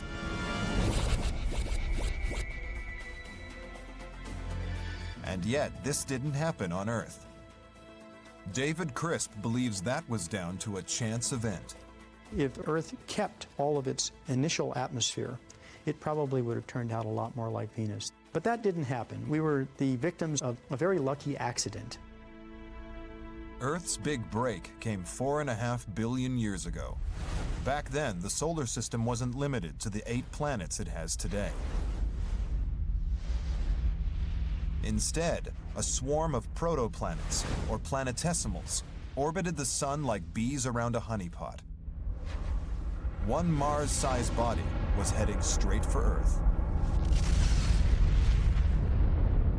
In a colossal cosmic collision, it slammed into our planet, creating our moon, and according to Crisp, removing the atmosphere that still blights Venus. This ancient event was the defining moment for our atmosphere. With the original deadly gas mix blasted away, our planet's air could slowly evolve into what it is today. We were left with this atmosphere made of molten rock and vaporous rock. It took millions of years for that atmosphere to fall out and to be replaced by an atmosphere made up of nitrogen and carbon dioxide and water vapor. These new gases came from above and below.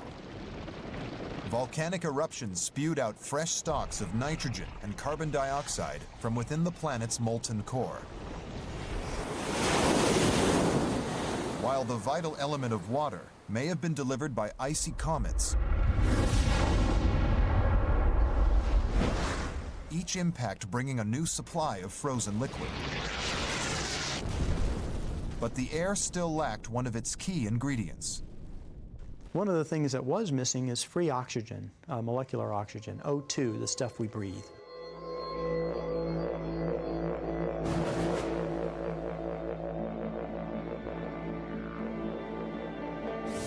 Dr. Janet Seifert of Rice University in Texas searches for the event that produced the atmosphere's final element. We know from the rock record that for the first half of Earth's life, there was no oxygen in the atmosphere whatsoever. There were greenhouse gases like methane and CO2, but there was no oxygen. But the rock record shows a sudden change, dated to around 2.5 billion years ago. Evidence of the first oxygen in the atmosphere. The gas was released by a humble microscopic living organism called cyanobacteria. Well, it turns out cyanobacteria are the only things that can actually produce oxygen. So we know that at some point cyanobacteria colonized enough of the planet in order to produce enough oxygen that it became resident in the atmosphere. As the microbes multiplied and spread, the gas built up in the air, transforming the planet in a process known as the Great Oxidation Event. Oxygen is very powerful. The world gets turned upside down. Everything has to begin to adapt to now a completely new atmosphere where oxygen is dominating. First, the oxygen reacted with the oceans, causing iron within them to form rusty deposits on the sea floor. Then its effects reached dry land. It reacted with soil and rock, giving them a reddish, rusty tinge. And once these minerals had absorbed their fill of oxygen, the gas began to gather in the atmosphere, with dramatic consequences for life. Complex animals could have much higher metabolisms because of the sheer potential that oxygen provided for them, and a whole different kind of evolution was able to take place. Powered by oxygen, life evolved from single-celled organisms to complex animals. And plants also began releasing oxygen, thanks to an ancient adoption of photosynthesis. A very ancestral, primitive plant cell either engulfed or tried to digest or surrounded a cyanobacterium. And instead of digesting it, it actually became an organ within the plant. So every bit of the oxygen, even if it's coming from a plant that you see in your yard, is coming from an ancestor of a cyanobacteria resident inside the plant.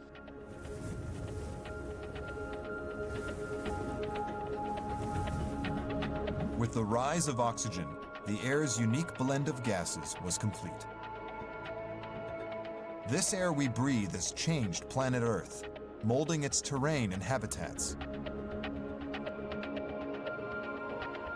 And as we continue our upward journey, we run into another vital substance: water.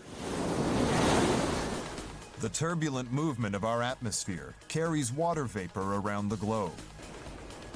Powerful winds and violent storms smash our buildings and drown our fields. But without them, the land would be bone dry.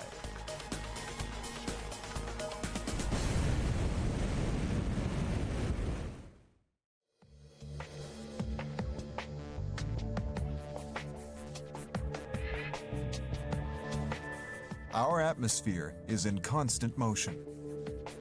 The moving air that causes our weather circulates between the ground and 50,000 feet.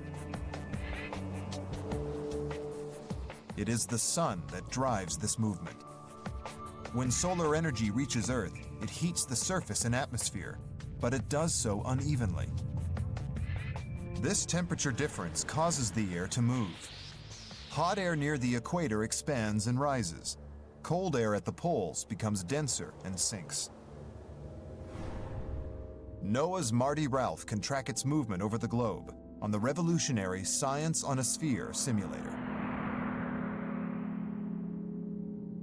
What we're seeing here is a portrayal of the Earth's surface temperature, and red and warm colors are warm temperatures like we see in the tropics here. Up in the poles, you see the blues and the greens. Those are the colder surface temperatures. So we can watch this and actually see the warm air moving northward, the cold air moving southward, and we can see the changes in the seasons. If the atmosphere didn't move, the poles would be 45 degrees cooler and the equator 25 degrees warmer. The great deserts of the Sahara, Atacama, and Mojave would expand dramatically. Northerly cities like London or Boston would be locked in an icy winter. It is only the atmosphere's circulation that prevents this. It regulates the temperature, moving the air to create the weather that covers our globe.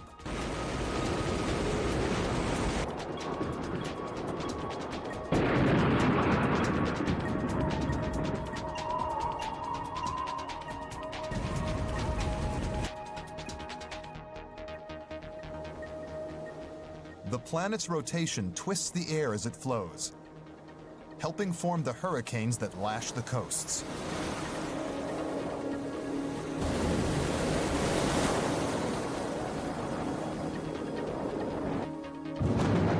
As moist air wells upwards, clouds become electrically charged and send lightning bolts crashing down to Earth, superheating the air to 18,000 degrees.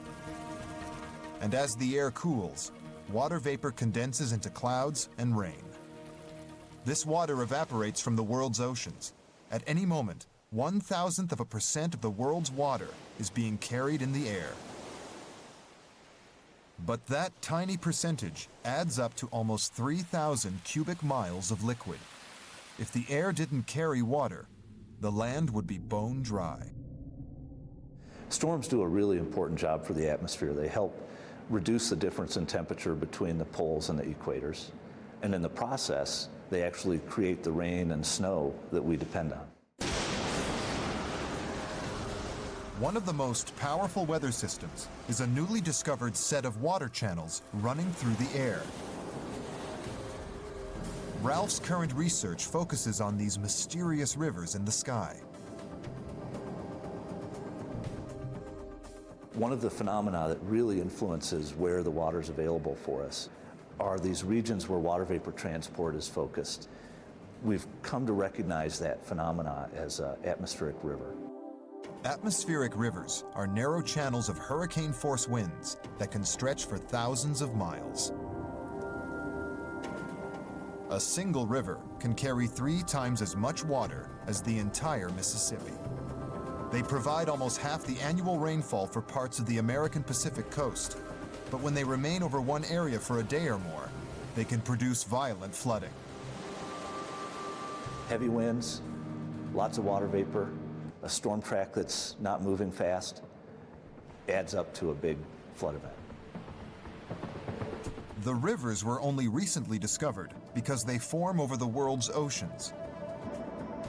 We still don't have enough data to forecast their floods. An example of the challenges we face in weather prediction is that while this model can actually produce an atmospheric river, like we're seeing right here, a week ago today we looked at the forecast for today, and it said there should be a strong atmospheric river creating heavy rain in Northern California. Well, instead, it's hitting Canada. That's a huge difference. To fill the gap in data, Ralph explores the rivers on research flights. The rivers form in front of banks of cold air. They create channels of wind that carry huge quantities of water vapor from the ocean to the coast at up to 100 miles an hour. These are like conveyor belts for water vapor. They're very narrow, and yet they do 90% of the water vapor transport for the global atmosphere at those latitudes. When the airflow hits a mountain, it rises up, shedding its water as rain and snow. Ralph has tracked how the rivers move with the changing seasons. But to fully forecast the floods, he needs a lot more atmospheric data.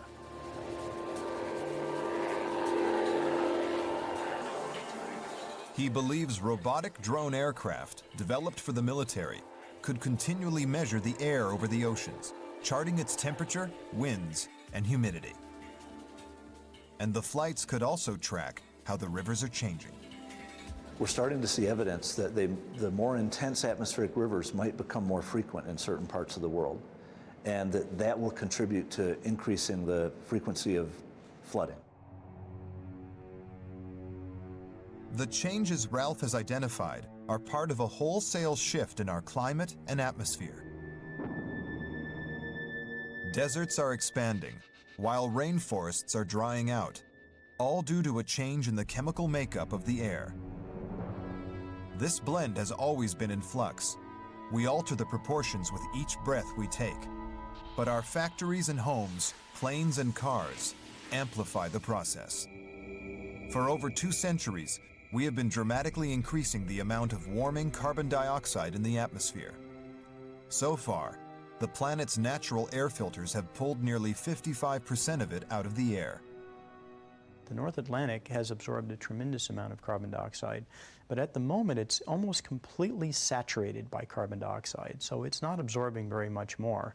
It's almost like a bottle of some kind of soda pop. If you warm it up a little bit, it'll actually fizz and release CO2. As these natural safety valves close, we will face an even more dramatic rise in temperatures. The global average could be up 7 degrees Fahrenheit by the end of the century, wreaking havoc with weather patterns and habitats.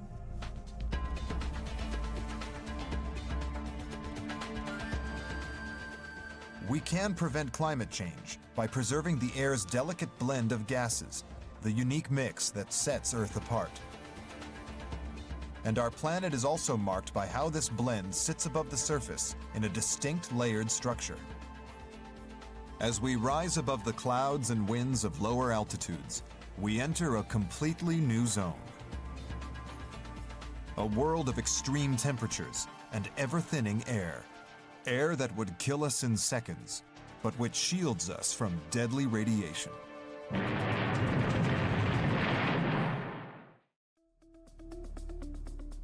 We live in a tiny sliver of Earth's atmosphere called the troposphere. Winds and clouds, rain and snow dominate this turbulent zone, but above it lie miles of freezing dry air. The conditions there would kill a human in seconds, but we desperately need the high atmosphere's weight and protection. Engineer John Powell's balloon team has spent 27 years exploring its layers, pushing further and further into this remote, dangerous world. Sometimes we just run into a phenomenon that we have no idea what that was. We just have this moment of data in it that we need to go back and explore. But it really is like a completely alien, foreign world up there. The team has made over 90 launches. Each one edges them closer to their ultimate goal of reaching space. You can use balloons not just to go to the edge of space like we do now, but go all the way over the line and actually use balloons or airships to go all the way into space. Space travel without the rocket. Officially, the atmosphere ends and space begins 62 miles up. This sounds high, but on a tabletop globe, that would only be as thick as the coat of varnish. And in reality, the air extends out much farther. The atmosphere's lowest layer, the troposphere we live in, ends 40,000 feet up, the cruising altitude of airliners. Above are another 4 distinct layers. They're all separated by their temperature. It gets colder and colder and colder, then it warms up to a nice toasty 0. And then it starts to get colder again. So whenever the temperature changes directions, you know you've made it into another layer. First comes the stratosphere, a stable layer without strong winds. Then temperatures in the mesosphere plunge to minus 150 degrees Fahrenheit. Above that is the thermosphere, where solar radiation can push the thermometer back up to 4,500 degrees. And finally, there is the exosphere, an endless zone where air molecules slowly thin out into the pure vacuum of space. Now, the exosphere is really high. They actually detected particles of the Earth's atmosphere on the far side of the moon during the Apollo program. As Powell's balloons rise towards space, they leave the world we know far behind. The air thins, and they begin to lose the protective weight of the miles of air above them. The pressure is dropping. When you finally get to the stratosphere, to the altitude we like to work at, it's only 1/100th that of it is on the ground. It is a whole different world than down here. The weight of the miles of air above us creates air pressure. We often think of air as weightless, but all those gas molecules add up. Grand Central Station's main concourse contains over 200 tons of air. As gravity pulls the air down, it compresses the layers below, making them denser. This dense air is what we are used to dealing with on the ground.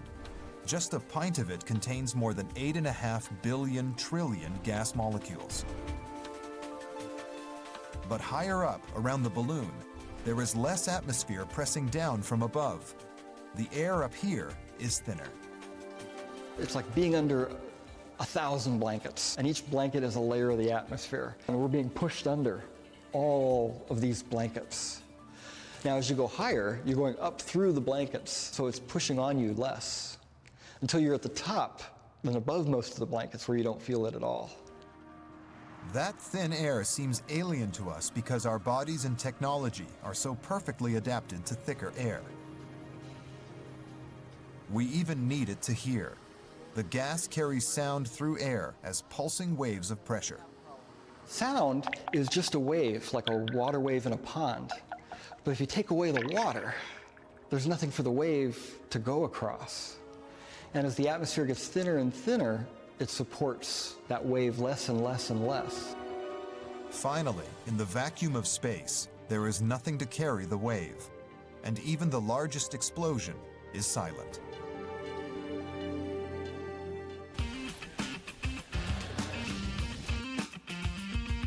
School science experiments on board the airship study the dramatic pressure change. And we call it a PONGSAT, for ping pong ball satellite. And it's real simple. The first thing they do is they have to cut the ping pong ball in half. Then your experiment goes inside. And the simplest and my favorite is where you take like a little mini marshmallow and they just drop it in the ping pong ball. This is satellite construction at its best. And then we take them to the edge of space. In the thin air of the stratosphere, the marshmallow is no longer held together by high air pressure.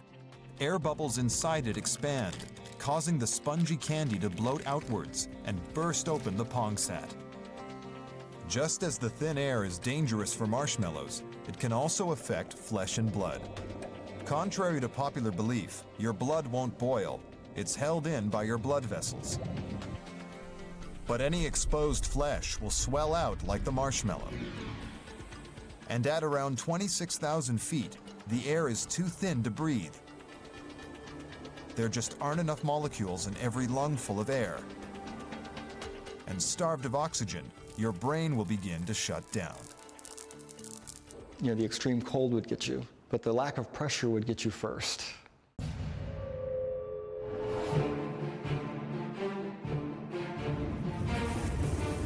As the balloons rise higher still, they face attack by an invisible bombardment, radiation.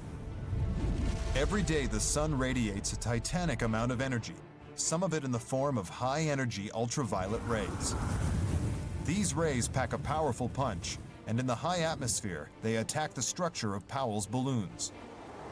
The UV literally damages the material, and you start getting microscopic cracks in the material, which makes it brittle. Eventually, it just fails, and the balloon pops. The rays are potential killers, both for balloon and human. They bombard our cells and DNA, triggering cancers. But around 7 miles up, a layer in our atmosphere shields us from 99% of these rays. It is made up of ozone, a rare molecule of 3 bonded oxygen atoms. This can absorb and block high-energy UV rays. The ozone layer, it's not like this saran-wrapped thick layer, a boundary that you pass through. It's actually miles and miles thick, so it's a slow diminishment. Man-made chemicals used in refrigerators and aerosols have been eating away at this delicate protective layer. Every winter, holes in the shield appear over the poles. The harmful chemicals are now banned, and the layer is beginning to recover. And above it, the fragile air of the mesosphere is shielding us from another deadly barrage from space.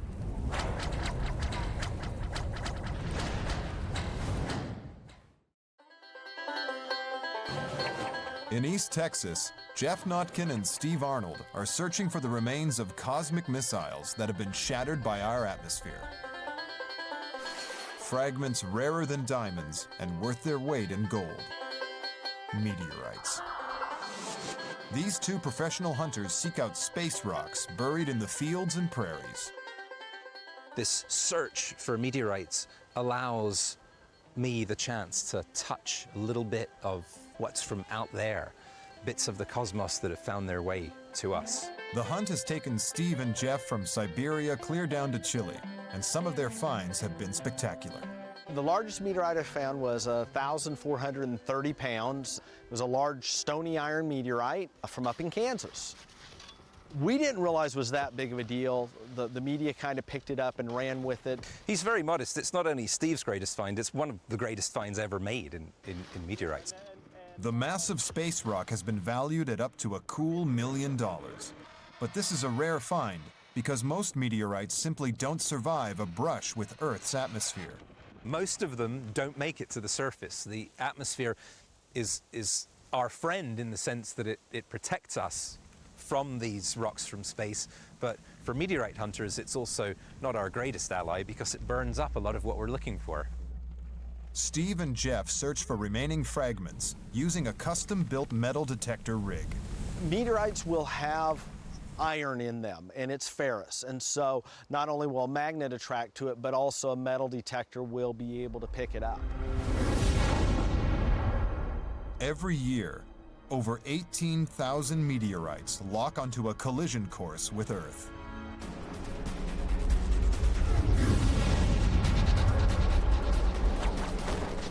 When meteorites encounter our atmosphere, they're traveling at the speed that they acquired while moving through the vacuum of space. And typically, they're traveling at many thousands of miles per hour. As they head down to Earth, they cut through the outer reaches of our atmosphere. But once the meteorites enter the mesosphere, the air starts pushing back. We can't see the air around us, and we can only feel it on really windy days like this. But a meteorite encountering our atmosphere definitely feels the air, and that is because it's traveling so quickly. When it encounters our atmosphere, the air in front of the meteorite cannot get out of the way in time. It's almost like the meteorite hitting a solid wall, like a block of concrete. As the air in front of the meteor compresses, it also heats up to more than 30,000 degrees Fahrenheit. Eventually, it bursts into flame, lighting up the sky. When you see a falling meteorite or shooting star, it's actually the protective shield of air that you see burning, not the meteorite itself. But the friction and heat wears away at the space rock. The hot air actually melts the metal surface. And often the collision with the atmosphere can have a shattering effect, splitting the meteorites along fissures. This is an actual meteorite, and if this were to encounter the atmosphere at high speed in its current condition, and that's the result. Only fragments of the original asteroid survive the fall to Earth. Their speed has dropped from 17,000 to 300 miles an hour. Rocks as big as station wagons have shrunk to the size of golf balls. They impact on the surface, forming holes a few inches deep. The chances of finding one are remote. There we go. I'll get the shovel. Right about there, Maestro.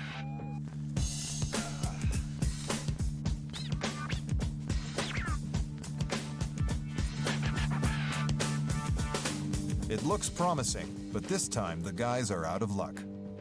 So yeah, we found a plow, and basically a lot of different types of trash can be in these fields, and so anything that's ferrous, our detector's going to pick up. Meteor wrongs, as we call it, as opposed to a meteorite. On average, they uncover 75 meteor wrongs for every meteorite. This is a genuine iron meteorite. This is believed to have once been part of the core of a long-dead planet or asteroid. And this was found right here in this strewn field.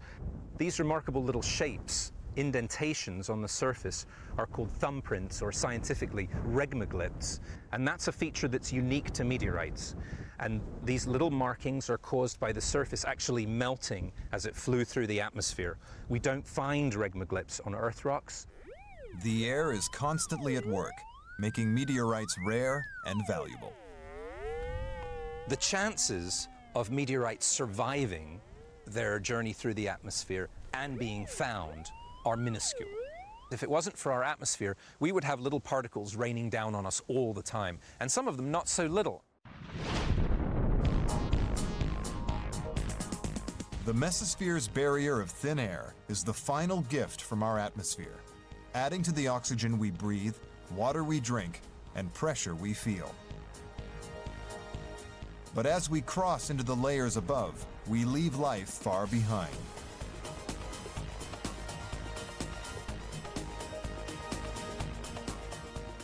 John Powell's airships have only reached the upper stratosphere. Kittinger's jump point is below that, in the middle of the stratosphere. The only people who travel through the superheated thermosphere and distant exosphere are astronauts, heading for space. One day, these manned space missions may reach out even further, to distant planets with alien atmospheres. Atmospheres that may support their own life forms.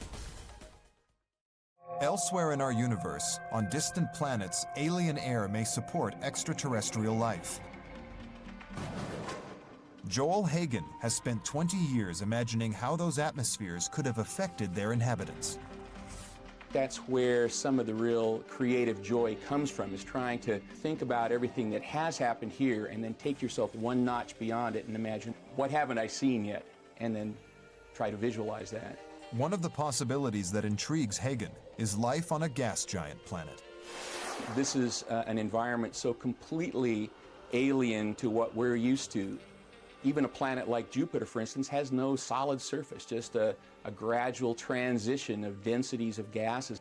And I think we might imagine creatures in an atmosphere like that sort of relied on buoyancy, perhaps being able to generate hydrogen, for example, somehow within their bodies.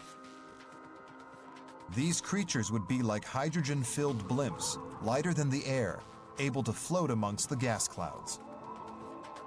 The concept that I have here is to have perhaps colonies of microbes in these sort of tentacle-like structures here. And these microbes generate the hydrogen, which in turn sort of inflates the gas bag here. A creature like this then could sort of float freely at certain levels in the atmosphere.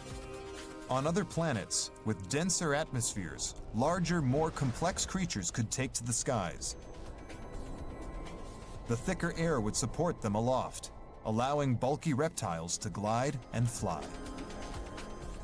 This creature probably wouldn't be able to fly very well on our planet, but even on a planet like Titan, for instance, it has a surface gravity only about 15% of Earth's, but an atmospheric density at ground level about 1.5 times. Even a person with wings strapped to their arms could fly in an atmosphere like this, so we could have creatures like this. Hagen bases his ideas on known planets and the evolutionary history of Earth. But it's all pure speculation, until we find life in alien atmospheres. I would be pretty thrilled just to find microbes under rocks on Mars, for instance. They don't have to walk up and shake hands with me to get my blood up. I would be pretty happy just to know that life has happened twice. At present, we are alone. Life may have happened just this once. And if it did, then it's only because of our planet's unique atmosphere. As we have soared for miles above the ground, we have journeyed through this ocean of air.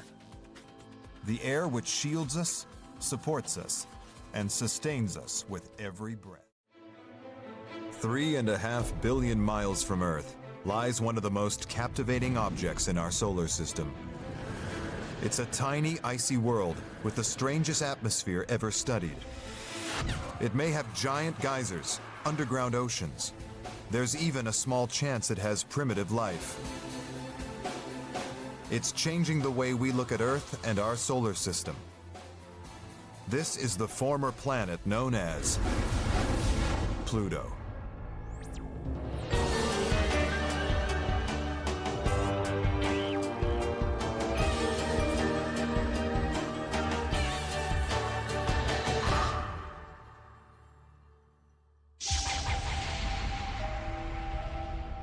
Pluto sits on the edge of our solar system, 3.5 billion miles from Earth. Remote but not forgotten, For generations of school children, Pluto is the 9th planet. But on August 24th, 2006, Pluto lost its planetary status. It was reclassified as a dwarf planet. Pluto doesn't care what we call it. It doesn't care whether we call it it's going to be the same object whether we call it a planet or a dwarf planet or a minor planet. Pluto has all of the characteristics of the other planets. In the same way that a Chihuahua is a dog, just smaller. Dwarf planets are planets. They're a smaller variety.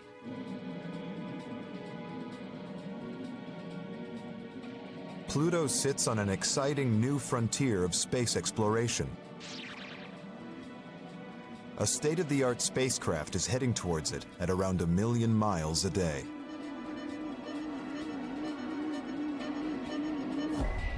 Scientists hope that it will shed new light on the formation of the solar system and even the birth of our own planet.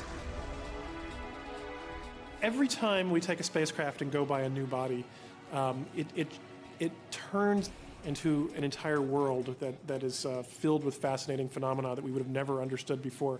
The fact that Pluto is so far away, it's so small, it's so dim, and may represent now a whole new swath of real estate worth of objects, tells us that Pluto has a lot in store for us to learn about it. Our story starts with Pluto's discovery. By the early 20th century, 8 planets have been discovered. Many assume that Neptune is the outermost. But astronomer Percival Lowell is convinced there is another planet out there, a massive planet whose gravitational pull is disturbing Neptune's orbit. He calls it Planet X, but it proves elusive, and for good reason. The giant planet theory is wrong. The original motivations for searching for Pluto were based on bad data, basically. They just didn't have enough information then and good enough data to really solve this problem. By 1929, astronomers at Lowell's Observatory outside Flagstaff, Arizona, had been searching for Planet X for 14 fruitless years. 23-year-old amateur astronomer Clyde Tombaugh joins the team and is given the painstaking task of comparing vast numbers of star-like objects. Tombaugh captures the images onto large photographic plates using a 12-inch telescope, small by today's standard. He's looking for tiny points of light that have moved across the night sky. Stars remain fixed while planets move. Tombaugh continues the search for over a year. Then, examining the plates taken on the 23rd and the 29th of January 1930, a faint object catches his eye. Flicking between these two images, he sees that the object appears to have moved. He checks and rechecks, making sure it isn't a comet or a blemish on the plate.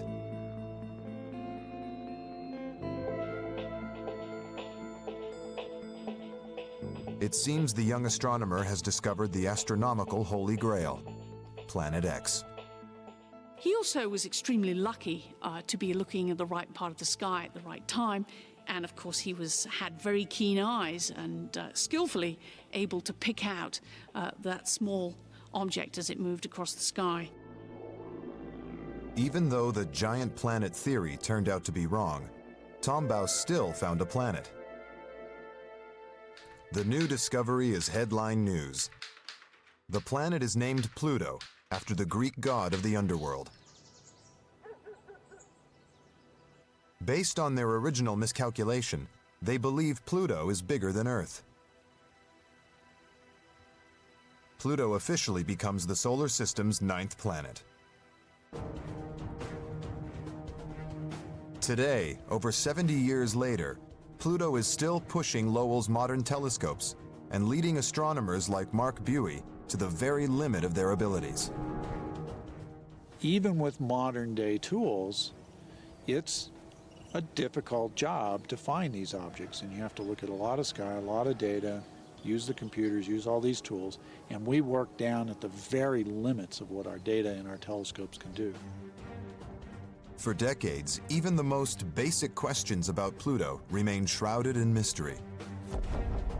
And the most basic of all, its size. The breakthrough comes in 1978 with the discovery of Pluto's largest moon, Charon. It was a stroke of luck, as no one thought Pluto had any bodies nearby. Astronomers were able to estimate Pluto's mass by looking at its gravitational influence on Charon. Now we know what the mass of Pluto is. And all of a sudden, it goes from this vague, poorly known place to now you know something about it and can start putting it in context. The results are surprising. Pluto is not larger than Earth. In fact, it's smaller than our own moon. Side by side, Pluto and Charon only cover the width of the United States. But for astronomers, the biggest mystery was why Pluto appeared to be on its own. In 1951, Gerard Kuiper theorized that Pluto was a remnant of a once massive belt of objects circling the outer solar system. This region of space became known as the Kuiper Belt. Kuiper predicted a huge empty space where we see the Kuiper Belt. He thought that Pluto was a massive body that would have swept out all the objects there. And in fact, that's not the case at all. Back then, Kuiper didn't know that Pluto was too small to have had this dramatic gravitational effect on other bodies. Maybe there was a belt of icy objects out there, just too small for them to see with their limited telescopes. By 1985, it did seem kind of odd to me, that, and to other people, I think, that the outer solar system would be a very empty place, where essentially nothing was known except for Pluto.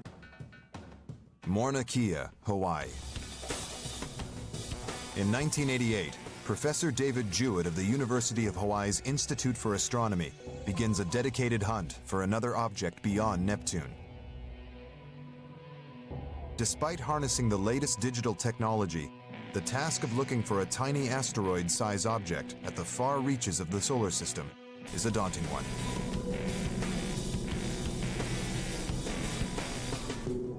A bit like finding a grain of rice on a mountainside, as Jewett demonstrates. To give you an idea for the scale of the Kuiper Belt relative to the orbits of the planets, I've laid out the solar system using various kinds of fruit and vegetables. So we have a ball to represent the sun. Next to the sun, which is the center of the solar system, we have the rocky planets. So we have to go out to 5 astronomical units, 5 AUs, to find Jupiter, the biggest thing in the solar system except for the sun. Then we go out from Jupiter is Saturn, located at 10 AU. Out from Saturn is Uranus at 20 AU. Uranus is the first of the ice giant planets, and Uranus has a near twin. It's called Neptune.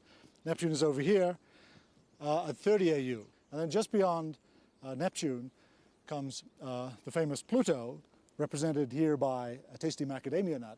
And Pluto moves in and out from the sun, but it's roughly located at 39 AU. So we'll put that back where we find it. Kuiper Belt starts roughly at the orbit of Neptune and goes out to larger distances. So we can represent that by grains of rice from this bag, which I'll drop on the ground. These are Kuiper Belt objects falling in space, and here they go, but in fact they go very far out. They go out in this direction, and in fact it goes out so far that I can't throw it far enough. It goes out to the hill in the distance, far beyond me. But in 1988, all this is speculation. It's just a theory. There's no hard evidence of other objects in the Kuiper Belt. Dave Jewett continues believing there have to be more Kuiper Belt objects out there, somewhere. For 4 years, he toils in the thin air of Mauna Kea's high-altitude observatories. He has no idea how big or bright any of the objects might be. Then in late November 1992, he and his colleague Jane Liu spot a faint moving dot in the sky. It was a very, very definite object far above the noise, far above the threshold of uncertainty. We're completely sure that we found the first really slow-moving thing in the solar system since Pluto. And it's small, just 140 miles across. Its diameter is just 1/10 of Pluto's. If we were able to find one body in 0.1% of the sky, which was the case, then we knew there must be something like 1,000 times more objects than we'd found. Jewett's discovery has astounding implications. Now astronomers know there are potentially thousands of icy bodies, escapees from early planetary formation, orbiting out beyond Neptune. And Pluto is just one of many. Perhaps Pluto is not a planet after all. The discovery of thousands of objects in the Kuiper Belt opens up a whole new realm of planetary possibilities. Pluto no longer marks the edge of the solar system. There are hundreds of objects in the Kuiper Belt waiting to be identified, and astronomers are scrambling to find the great prize, an object bigger than Pluto.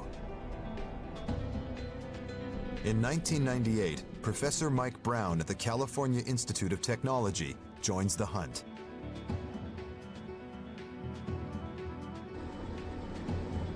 At the Palomar Observatory in Southern California, Brown's team embark on an extensive search. We had started this project of scanning the skies 7 years earlier, and with the idea that we wanted to see if there was something bigger than Pluto out there. We thought there just had to be. Unlike Tombau's manual method, the team uses a computer-controlled telescope with digital cameras to take hundreds of images across the whole sky. Clyde Tombaugh used photographic plates, and he would take 2 photographic plates and compare them and look for something that moves. We now use the digital cameras instead, and the computer does most of the work that Clyde Tombaugh did. On October 21st, 2003, the computer records a snapshot of space and gives it a code, 2003 UB313. But with such a backlog of images, 2 years pass before Brown has a chance to review it. Like Tombaugh, it's now down to his skill and judgment to spot one significant object among thousands. And suddenly this big bright object appears on my screen, and my very first reaction, what did I do wrong? Something must be wrong here. This can't be right. And I checked everything, and realized, no, this is really there. And I immediately picked up my phone and called my wife and said, hey, I just found a planet. 2003 UB313 is around 70 miles wider than Pluto. And though it's 3 times further out than Pluto, it's one of the brightest bodies in the Kuiper Belt. Astronomers call it Eris. We knew immediately, once you start discovering other objects beyond Neptune and look at the distribution of their sizes and the rate at which you're discovering, it was just a matter of time before you would find one larger than Pluto. And in fact, that's happened. I never actually really thought we were going to find that one bigger than Pluto, so it was sort of a fun moment. For Brown, Eris is the discovery of a lifetime. For Pluto, the implications are serious. No longer alone, and not even the biggest or brightest body beyond Neptune, can we still call Pluto a planet? One of the first to publicly question Pluto's status was director of New York's Hayden Planetarium, Dr. Neil deGrasse Tyson. We first opened to the public in the year 2000, not including Pluto among the ranks of the other principal objects in the solar system. And we got raked over the coals by the New York Times had a page 1 story saying Pluto not a planet, only in New York. Okay, and then I got hate mail from 3rd graders, ever since. Tyson leaves Pluto out from the display because it doesn't fit into his 2 main planetary categories: the inner rocky planets and the outer gas giants. Pluto's always been a curious object, primarily because we've known so little about it. Defining a planet is not as simple as it seems. Take Neptune's moon Triton, for example. Although it's 40% bigger than Pluto, Triton is just a moon. After much deliberation, the International Astronomical Union came up with a new definition. Planets now have to meet 3 basic criteria. They have to have sufficient mass for gravity to contract them into a sphere. They have to orbit the sun and not some other body, or else they would be moons.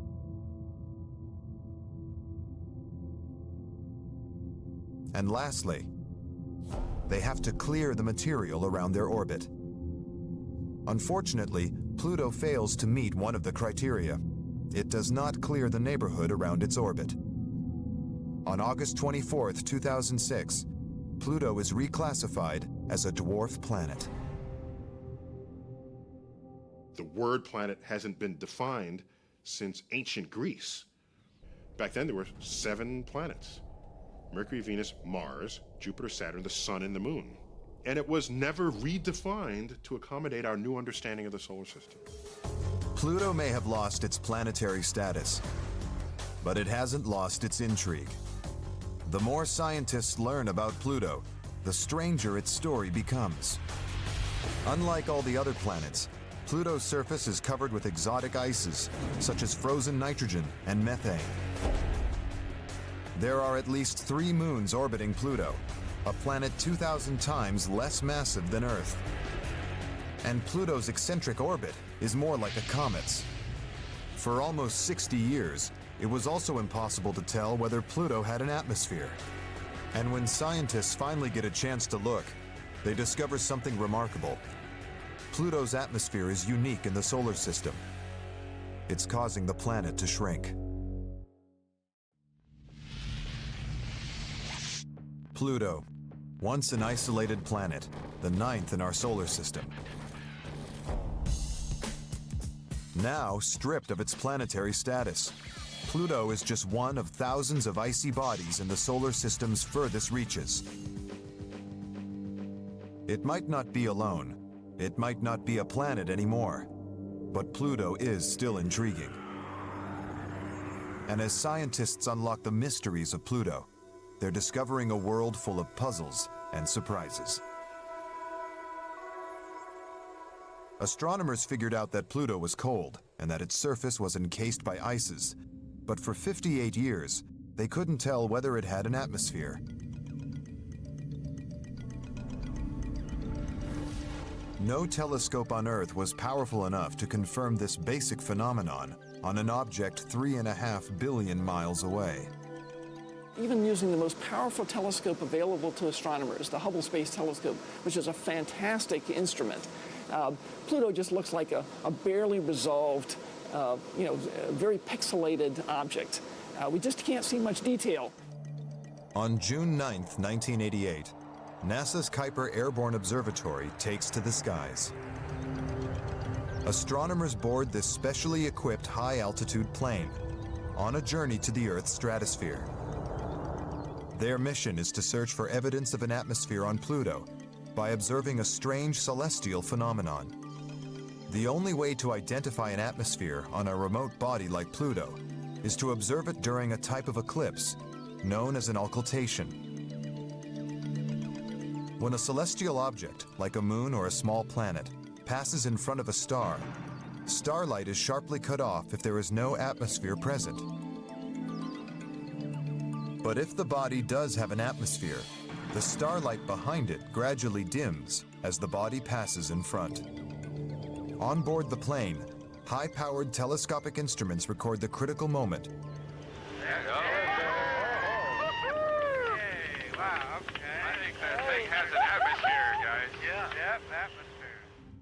Pluto has an atmosphere. It's similar to Earth's, but extremely thin. Pluto's atmosphere has many of the same chemical constituents as the Earth's atmosphere, but there's very little of it. If we took all of Pluto's atmosphere and we cooled it down even further than its current cold temperature, and it collapsed onto the surface as a frost or snow, we'd have snow up to the kneecaps. But how does Pluto have an atmosphere under these frozen conditions? The answer turns out to be linked to its eccentric orbit. Most planets take a roughly circular route around the Sun, but Pluto follows an extreme elliptical path. Its orbit carries Pluto as close to 2.9 billion miles from the Sun and as far out as 4.6 billion miles. By contrast, Earth's distance from the Sun varies by just 3 million miles. Pluto receives almost 3 times more sunlight at its closest point to the Sun than at its furthest point. As it moves towards the Sun, Pluto's surface ices turn into gases. The result is a unique atmosphere. It comes and goes. Mark Buey of the Lowell Observatory in Flagstaff, Arizona, explains that Pluto's strange atmosphere is, in effect, turned off and on by the Sun.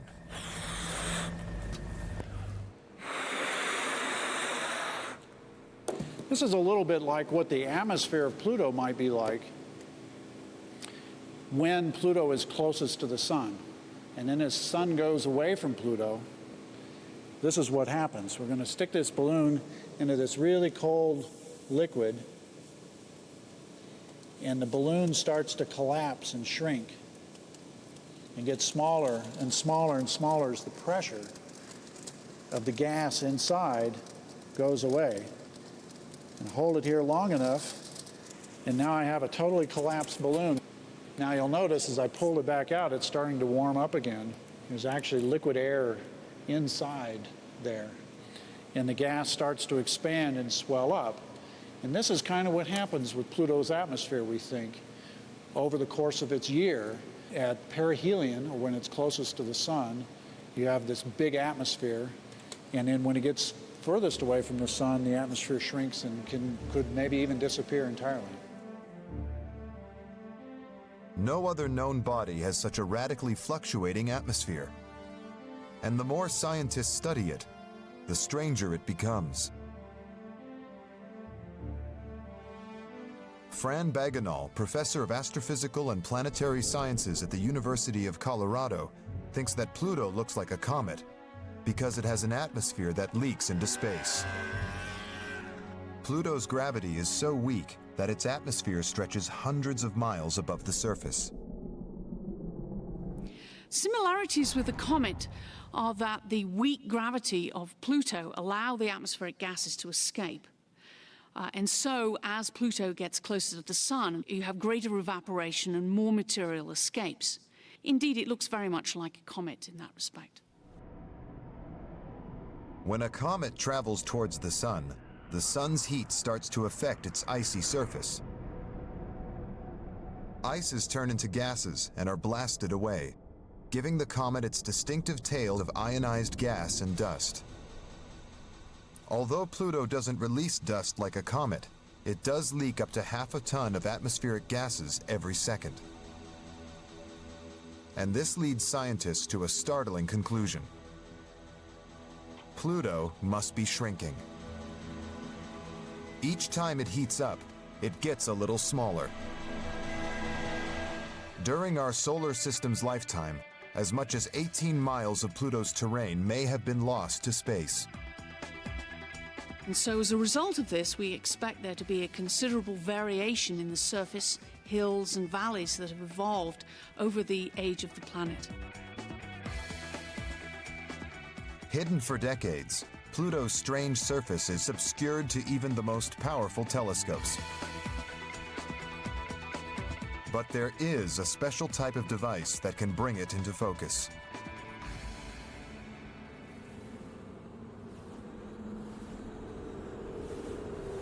The infrared spectrometer reads the distinctive reflective signature of Pluto's surface. Using this technology, scientists can piece together a remarkable picture of the strange world of Pluto. Spectrometers tell us that Pluto's surface is covered by exotic ices. Temperatures on Pluto drop to a chilling minus 396 degrees Fahrenheit, so that nitrogen, methane, and carbon monoxide exist as frozen solids. The gases we breathe, see through, and move through on Earth make up Pluto's rocks, plains, and hills. Astronomers think that around 30% of Pluto is made up of ices. Beneath the exotic ice-covered surface sits a water ice mantle. But is Pluto just a frozen world? As scientists investigate this puzzling dwarf planet, an intriguing possibility emerges. Could there be an ocean hidden beneath its surface? Could the existence of ice and liquid water on Pluto provide further evidence that the Kuiper Belt was a source of Earth's water?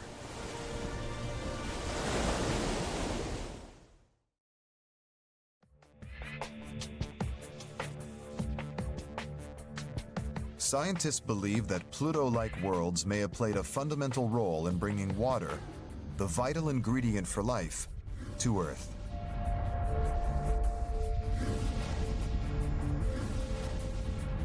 In the outer solar system where the sun's influence is weak, water ice is abundant. But could Pluto also have liquid water?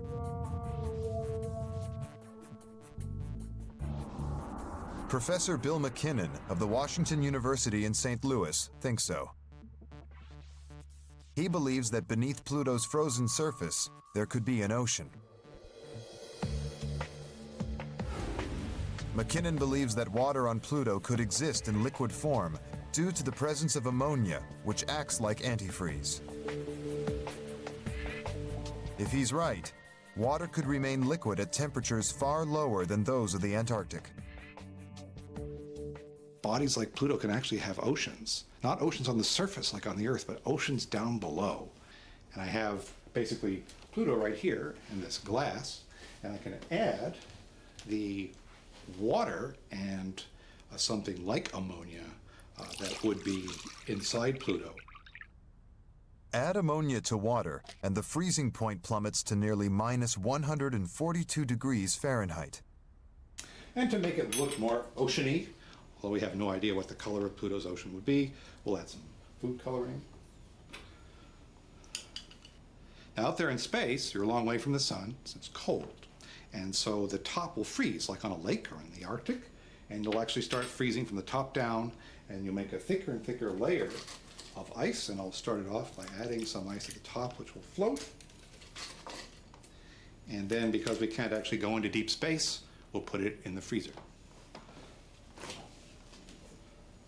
But I put an earlier version of this a couple of hours ago, and this is sort of what you'd actually get. You'd actually see an icy layer floating on, I can jiggle it a little bit, a liquid layer that actually won't freeze.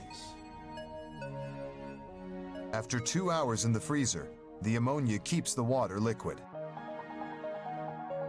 But turn the temperature down below minus 142 degrees, and even ammonia-rich water freezes.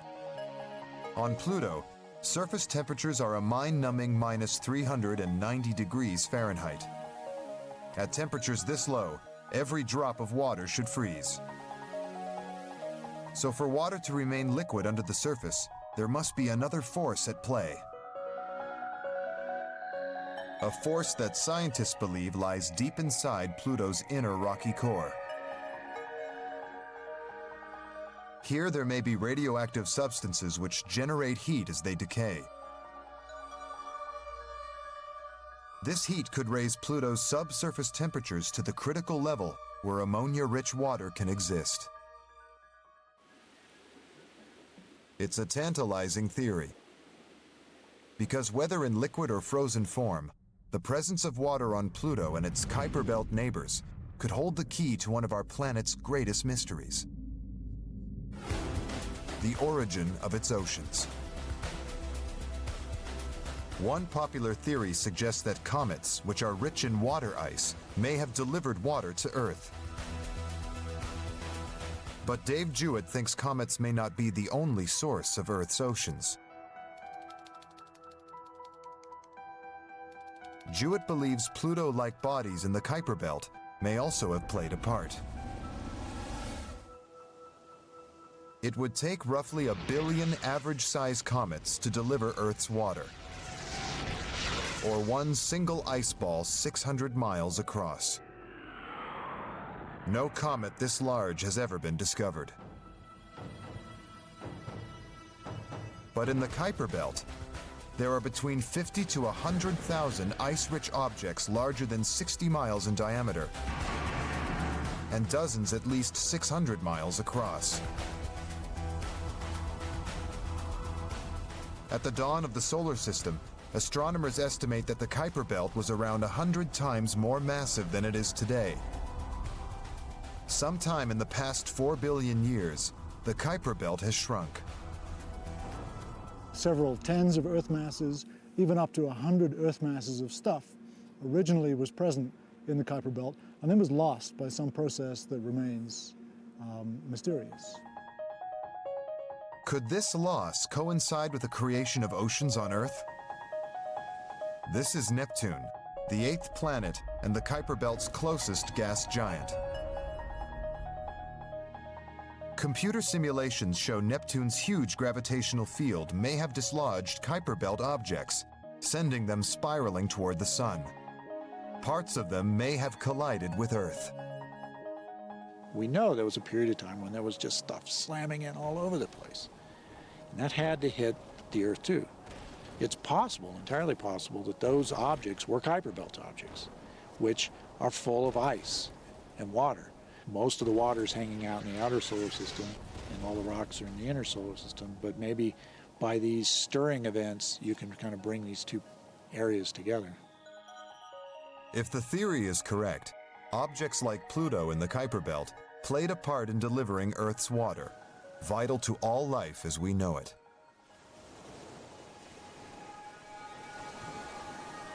Pluto is slowly yielding its secrets, shedding new light on our solar system.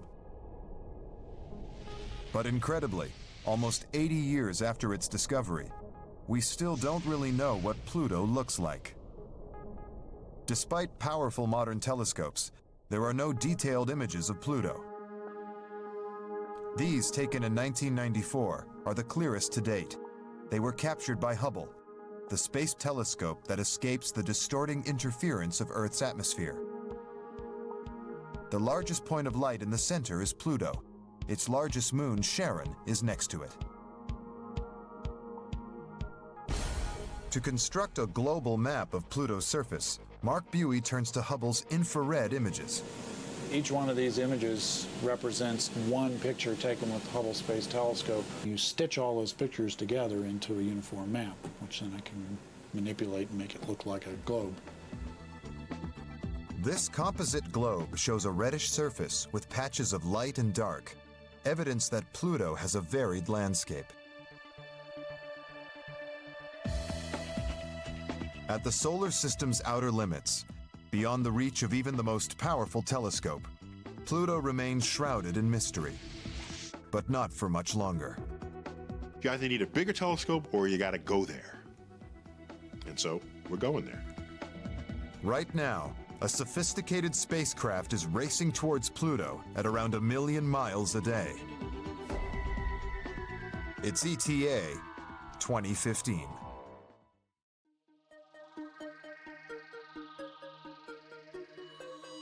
January 19th, 2006. The Atlas V rocket blasts off from Cape Canaveral, Florida. On board, the New Horizons spacecraft. It's on a 9-year journey to Pluto and the Kuiper Belt. This is a voyage into the unknown. Since NASA's inception in 1958, its missions have provided stunning pictures and vital scientific information about our solar system. Some have even involved robotic landing vehicles to examine and explore these new worlds up close. NASA has sent spacecraft to every major body in the solar system, except Pluto. Pluto is still waiting to be explored. In the first ever image of Pluto taken almost 80 years ago, the planet appears as a tiny pinprick of light, no brighter than a distant star. Even the latest images, captured by the Hubble Space Telescope, show Pluto as just a blurred ball of light. Pluto is so far away and so small that Hubble's capacity to see detail is greatly limited. To get a sense of what it's like to try and see Pluto, best thing to do is to think about if you were to look at a ping pong ball, someone was to carry it 25 miles away. An important clue to Pluto's appearance comes from data gathered by another mission to the outer solar system. In 1989, NASA's Voyager 2 skimmed past one of Neptune's 13 moons, the mysterious Triton. This flyby provided astronomers with a tantalizing glimpse of what Pluto might look like. This icy moon, this large icy moon, that's very much a companion to Pluto, similar size, similar part of the solar system, and maybe had a very similar origin. Astronomers theorize that many billions of years ago, Neptune slung Pluto outwards and dragged Triton towards it, taking it captive as a moon. Triton is just like Pluto, but it got captured by Neptune billions of years ago. If we were to fly over Pluto, we would see impact craters and volcanic calderas or collapsed craters, and maybe even active venting or plumes, because we see these things on Triton. Triton's strange landscape suggests that Pluto could be a dramatic place. And on Triton, the most dramatic features of all are geysers. Voyager 2 captured these remarkable images, evidence of geysers that last for up to a year and spurt gas and dust up to 5 miles high. If there are similar geysers on Pluto, astronomers predict that they would be driven by the sun. Although the sun is over 3.5 billion miles away, its heat may still have the power to affect the ice beneath Pluto's surface, turning it into gas. Pockets of subsurface gas would build up and eventually burst through Pluto's frozen surface as geysers. Will Grundy demonstrates how even a small increase in temperature produces a large geyser. Okay, we're going to put liquid nitrogen into this plastic bottle, and it's very cold at 77 degrees above absolute zero. So as soon as it comes into contact with the hot environment here with the sun shining and the warm air, it starts boiling like crazy. And as it boils, it's going up into gas, giving off a huge amount of gas. And as soon as I screw the lid on, the gas has nowhere to go except up the tube in the lid and out through this cooler full of ice to form our simulated geyser. And here it comes. On the surface of Pluto, don't know what the scale of those geysers would be, whether they'd be very small like this one or maybe a kilometer tall. Such mysteries will be solved on New Horizons' arrival in 2015. The spacecraft's camera has already been tested 6 months into its epic journey, capturing perhaps the greatest volcanic eruption ever witnessed in space.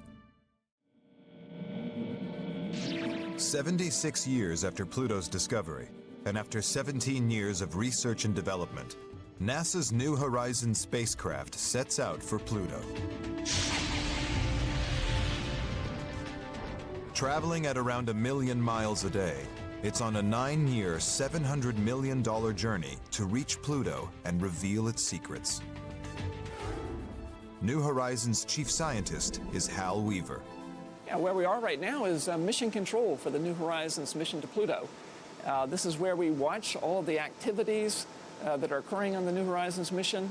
We have over here to the left a depiction, a software prediction of exactly where the spacecraft is, where it's pointed. You know, we're following it on its path to Pluto. In early 2007, New Horizons passes Jupiter, using the planet's intense gravity to boost it toward Pluto. It took the opportunity to test its camera on Jupiter's largest satellite, Io. The results were spectacular.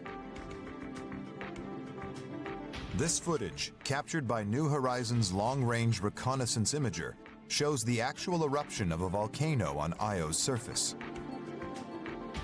We were just lucky and happened to catch it when one of the major volcanoes was active. It had spectacular plumes, debris, volcanic debris was flying up for a couple of 100 miles above the surface. It's a stunning but short-lived encounter. New Horizons soon leaves Jupiter behind. Traveling at over 8.5 miles a second, it's the fastest spacecraft ever launched. It's going so fast that after its 9-year journey, New Horizons will only have a day and a half to see Pluto close up before disappearing deeper into the Kuiper Belt. And that's great for getting there early. But on the other hand, of course, that means that everything is really sped up as we fly by, because unfortunately, we can't just go to Pluto, put on the brakes and stop and hang around for a while. Roughly 3 months out, we're going to have resolution that's better than Hubble, and then it just gets better and better and better as we get closer and closer. But for those last 24 hours where we have this really high spatial resolution where we can see football field-sized features on the surface of Pluto, that all happens very quickly. We're just going to fly by and then just by Pluto and on deeper into the Kuiper Belt. With such a short window to capture data, the team must test and retest the instruments throughout New Horizons' 9-year journey. Every year, for about 2 months, we're going to wake the spacecraft up and do some testing. Some observations of celestial objects and some commissioning testing of all the instruments to check them out, to make sure they're still performing, and they'll be ready to go when we finally get to Pluto in July of 2015. Ready to answer some of science's most fundamental questions. The delivery of organic material and water from the outer solar system to the inner solar system may have played a pivotal role in the formation of life on the Earth. It's just one of many questions about the solar system and its formation that scientists hope New Horizons will help answer. But above all, when New Horizons arrives, astronomers are expecting the unexpected. I think the most exciting things that we're going to learn from New Horizons are all those things that it never even occurred to us to ask. And suddenly you go there and you realize, wow, we didn't know anything. One thing is certain. The arrival of New Horizons will be the astronomical event of the 21st century. It's a whole new kind of world. It's a planet I think everyone has tried to imagine. It's a frontier world. It's going to be the cover of the Rolling Stone. And perhaps most fittingly, the spacecraft carries the ashes of the man who started the journey to Pluto almost 80 years ago, Clyde Tombaugh. This is a journey to one of the solar system's most puzzling, most mystifying worlds. Once the 9th planet, now a dwarf planet, an isolated oddity that became one of many. A frozen wasteland that could be home to giant geysers and underground oceans, and even possibly to primitive life. With so many twists to Pluto's story, who knows what surprises lie waiting to be discovered? Waiting for New Horizons' arrival in July 2015. The Rocky Mountains, the backbone of North America. Rugged, spectacular, and majestic. Today, geologists are cracking open these rocks to expose their secrets. How did the remains of sea creatures end up in mountain peaks thousands of feet in the air? When did the Rockies form? Are they still rising today? And if they are, could the great forces that built the Rockies one day split North America in two?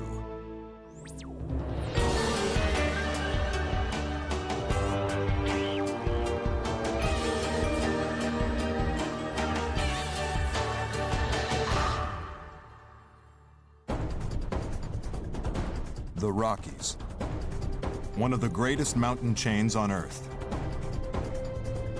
They stretch over 2,000 miles from the northern tip of British Columbia to the Rio Grande in New Mexico.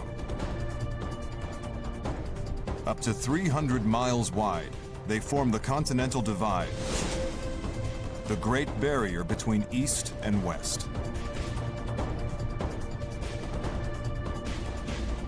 In Colorado alone, there are 58 mountain peaks over 14,000 feet tall. That's around 2.5 miles high. The Rockies were created by the most powerful geologic forces on Earth. Their dramatic story takes us on a journey from north to south through 200 million years of geological history. From their birthplace in Canada to the youngest peaks in the United States. It's a journey that takes us back into the Earth's ancient past. 200 million years ago, there were no Rockies. Even the continents looked different. There was just one giant landmass, Pangaea. But not for much longer. A vast rift is opening up, tearing this supercontinent apart. Over the next few million years, Pangaea will break apart into many smaller landmasses, eventually forming the present-day continent of North America. Earth's surface is broken up into vast pieces called plates. They sit on top of the Earth's warm, dense mantle. As the planet gradually cools, convection currents in the mantle slowly move these plates across the surface of the Earth. Where plates meet at their edges, there are often immense tectonic forces. These tensions can tear continents apart, but they also build mountains. Kirk Johnson, chief curator of the Denver Museum of Nature and Science, explains. The action of continents crushing together or continents being hit by oceanic plates, those kinds of forces create basically planetary traffic accidents, and the wrecks result in mountains forming. Evidence of the power of these immense forces can be found in one of the oldest and most northerly parts of the Rockies, Yoho National Park in British Columbia. Here, the fossils of thousands of peculiar prehistoric creatures lie in a cliff face near the peak of Mount Stephen, 8,000 feet above sea level. Geologist and mountain guide Paul McNeil specializes in the fossils of the Burgess Shale. We see fossils here that we find almost nowhere else in the fossil record, and unlike any animal that's alive today. This spiny creature is called Hallucigenia, and this bizarre specimen, Wiwaxia. These fossils offer clues to how the early northern Rockies formed, because they're not the remains of mountain-dwelling animals, but of sea creatures. They lived and died in a shallow tropical sea over 500 million years ago. The rocks that contain these extraordinary fossils formed on the sea floor. Right around us, all of the rocks that we see used to be part of an ancient seabed. The limestones were part of the continental shelf. The shales were part of the deeper ocean waters, but it was all underwater. Long before the Rockies formed, the west coast of North America was covered by a shallow sea. Over millions of years, clay, mud, and gravel settled on this coastal shelf, trapping and fossilizing tens of thousands of sea creatures. Layers of sediment solidified into rock up to 12 miles thick. The rock layers in this cliff are made from sediment laid down over 8,000 years. Today, these fossils are 1.5 miles above sea level. But once they were buried 6 miles under other layers of rock. At their deepest point, these fossils were buried over 10 kilometers under the Earth's crust. And since then, they've been thrust up to over 2 kilometers up into the air, where we actually find them now. This ancient rock formed offshore, 400 miles west of here. So what could have driven this ancient seafloor so far inland? And what pushed it up almost 8 miles? A force powerful enough to transform a flat ocean floor into massive mountains. Subduction. 180 million years ago, the North American plate was moving west, driven by the breakup of Pangaea, and the Pacific Ocean plate was heading east. The two colossal plates met head-on. In this clash of the titans, the denser Pacific Ocean plate was forced down beneath the more buoyant North American plate.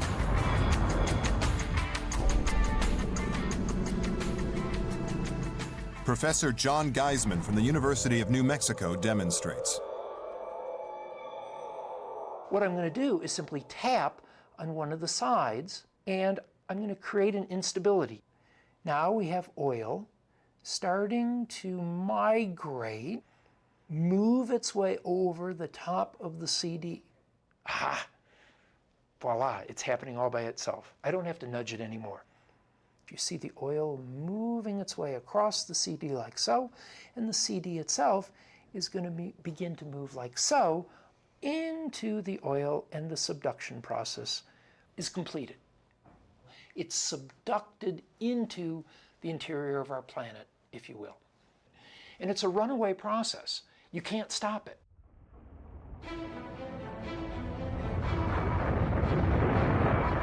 On top of the subducting Pacific plate sat offshore islands. As the plate was pushed eastward, it carried these islands like a conveyor belt. One particularly large island reached the junction of the two plates and coast of North America, but it was too large and buoyant to be pushed down into the mantle. Instead, it slammed into the continental shelf on the western edge of the continent. The seabed was shoved eastward. It slowly folded up like a crumpled carpet. The fossils of the Burgess Shale were pushed thousands of feet into the air and miles inland. Geologist and author Ben Gadd has spent 30 years studying the Rockies here in British Columbia.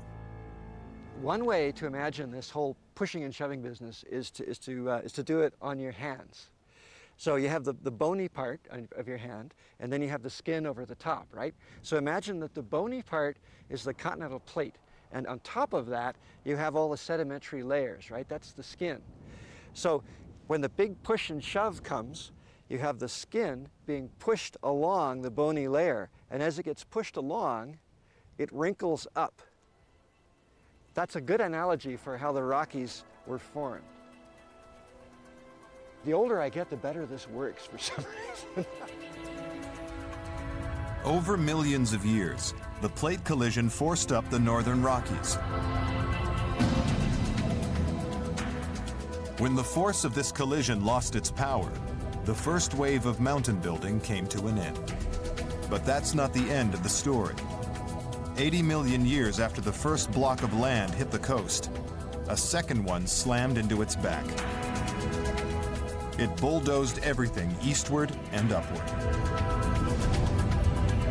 Layer after layer of rock was shoved higher and higher. First into hills, and then into mountains. Gentle folds of rock evolved into the mighty Rockies. Today, these slabs of land, called terrains, make up British Columbia.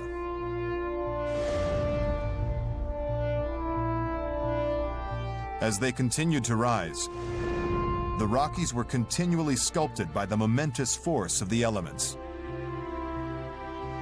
Even as they were pushed up, erosion was starting to tear them down.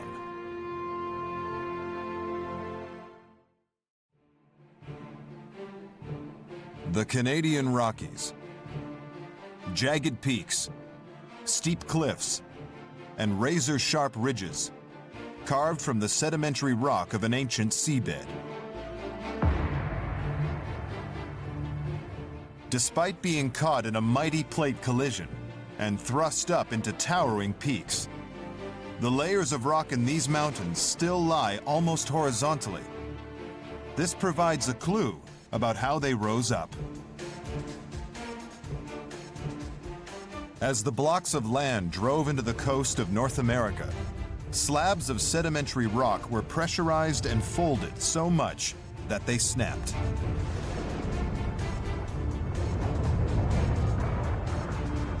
Broken sheets of rock, up to a mile thick, shunted forwards and slid over each other again and again, in a process scientists call thrust faulting.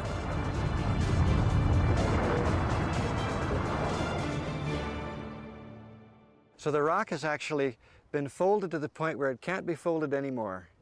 And at that point, the upper part of the fold will literally break and start sliding along. That's what we call a thrust fault. And it's a classic kind of fault for the Canadian Rockies. Sedimentary rock forms when younger layers of sediment settle on top of older layers. But here in the Rockies, layers of different ages are jumbled up. Thrust faulting pushed older layers of sedimentary rock up and over younger layers. Suppose that we think of this book as being a continuation of the layered rock that we see here. Now in a thrust fault, what happens is this part will break up and it will slide along like this, and it can go rather a long way until eventually it stops. So now we have layers that were down here pushed up over these layers. Old rock pushed up and over younger rock. In this laboratory sandbox, the layers of colored sand represent layers of sedimentary rock. As the sand pushes eastward to the right, thrust faults form, one in front of the other. Thrust faulting pushes older rock layers above younger to create the distinctive sawtooth ranges of the northern Rockies. These mountains first emerged 140 million years ago. Thrust faulting first built the western ranges, and then crept eastward, forming a new range further inland. 120 million years ago, the main ranges appeared. And then even further east, the front ranges, 85 million years ago. Thrust faulting began to slow down until eventually, 50 million years ago, it stopped. At Mount Yamnuska, the mountains and the foothills meet. Beyond lie the flat plains of Alberta and Montana. Immense forces pushed an ancient seabed thousands of feet into the air.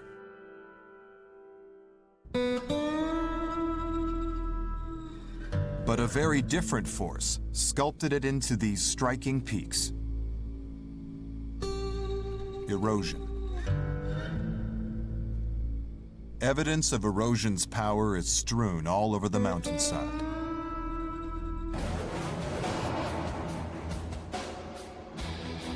Piles of broken shale and heaps of ash-colored sediment called scree. Erosion has been at least as important as the mountain building itself. It's the mountain building process, the up-piling. That gives you the elevation to give you the height of the landscape, but then the landscape itself is carved downward differentially. So erosion is very important. It actually gives us the landscape we see. Erosion is so powerful that it has scraped up to 2 miles of solid rock off the top of these mountain peaks. And the main force of erosion is water. Water loosens materials, sends it downhill. Water dissolves minerals. Water freezes and breaks up the rocks. The northern Rockies are made of sedimentary rock like sandstone, shale, and limestone. Relatively soft and soluble, these are easy prey for erosion.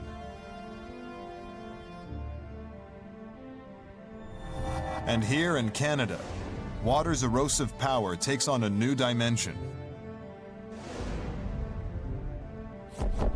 In this cold climate, snowfall freezes and compacts to form enormous sheets of ice, glaciers.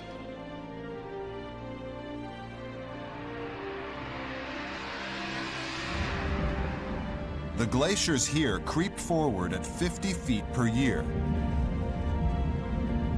On a geologic timescale, this is fast. Glaciers pick up and carry loose rocks and boulders, which scour and scratch the rock beneath them. Like giant ice cream scoops, glaciers gouge out distinctive U-shaped valleys. And when they melt, they leave behind deep gorges and steep-sided peaks.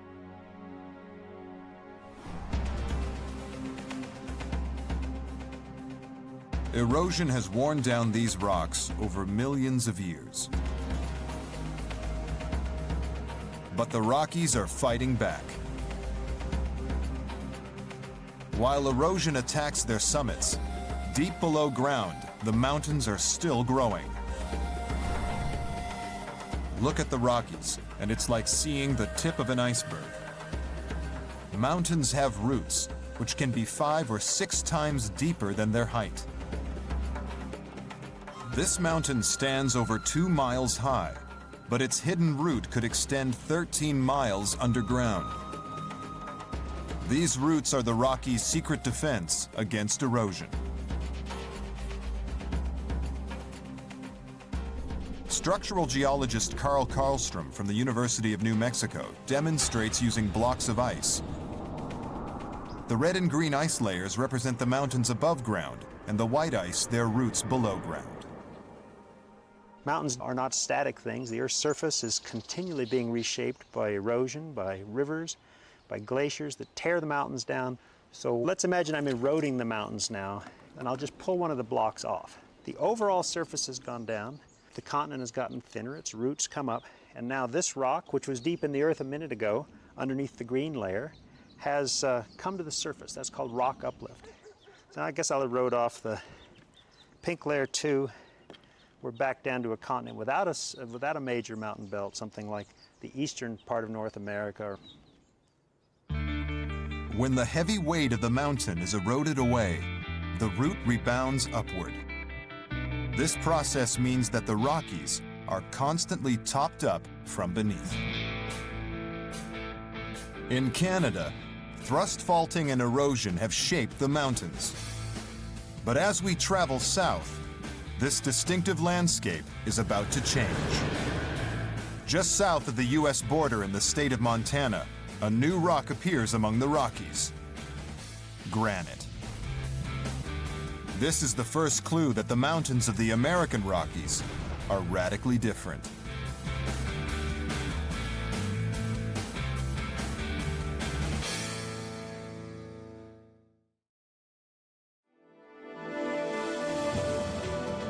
On our journey south along the Rocky Mountains, we're entering a very different landscape.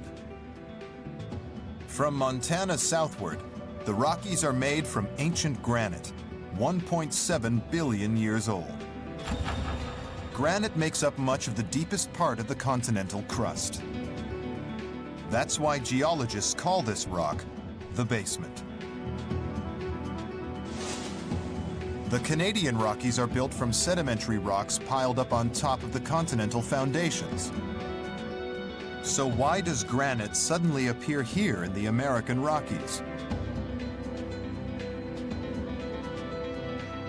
But there's an even greater puzzle.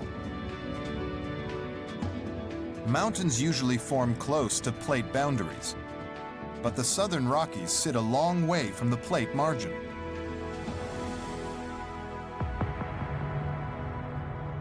The Front Range in Colorado is 1,000 miles from where the Pacific and North American plates actually meet. Geologists have come up with an explanation. They believe that the subducting Pacific Ocean plate is responsible. Ocean crust had been pushed deep into the mantle beneath North America for 100 million years when something unusual happened. 70 million years ago, the Pacific Ocean plate started to subduct at a shallower angle.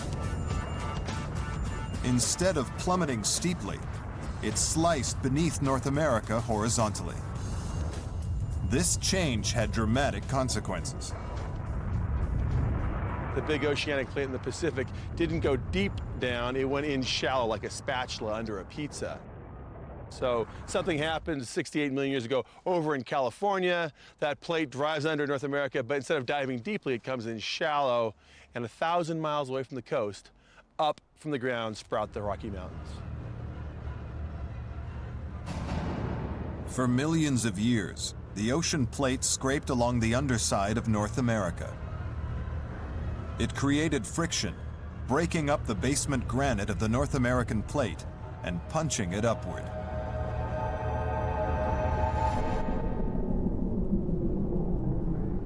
Structural geologist Carl Karlstrom demonstrates. Because it was at a shallower angle beneath North America, it was scraping along the base of North America. When that happens, it puts the plate under compression like this, because it's being both pushed at the end and scraped along at the bottom. So it squeezes, pushes up the mountains, and it transferred this mountain building from the edge to great distance from the plate margin.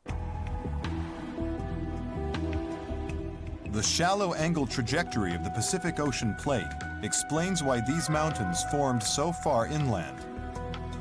And it also explains the presence of granite. Thrust up through layers of sedimentary rock, the broken granite became the Rocky Mountains of the South.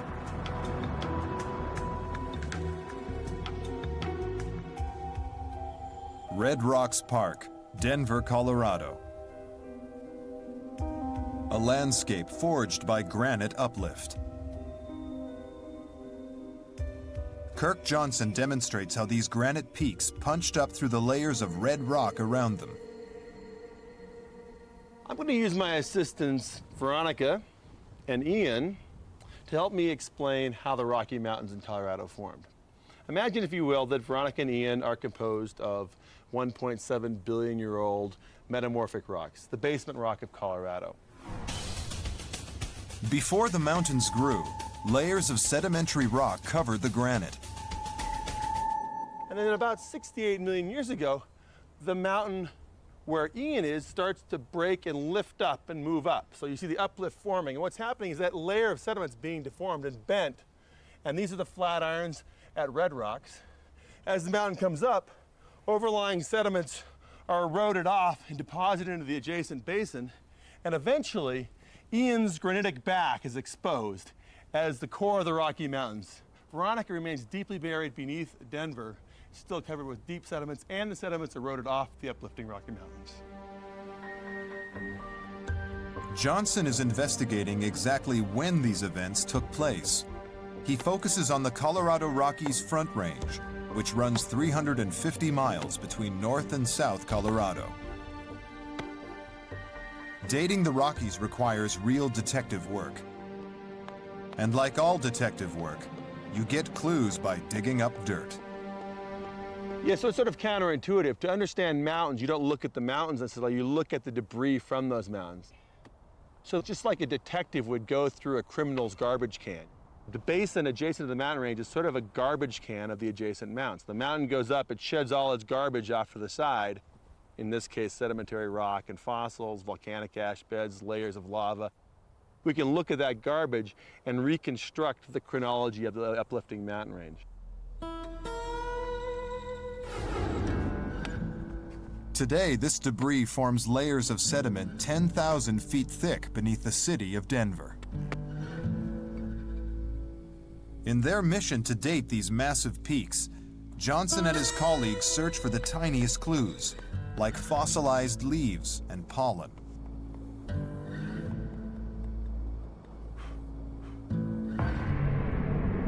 For Doug Nichols from the Denver Museum of Nature and Science, these microscopic grains of pollen provide a valuable lead.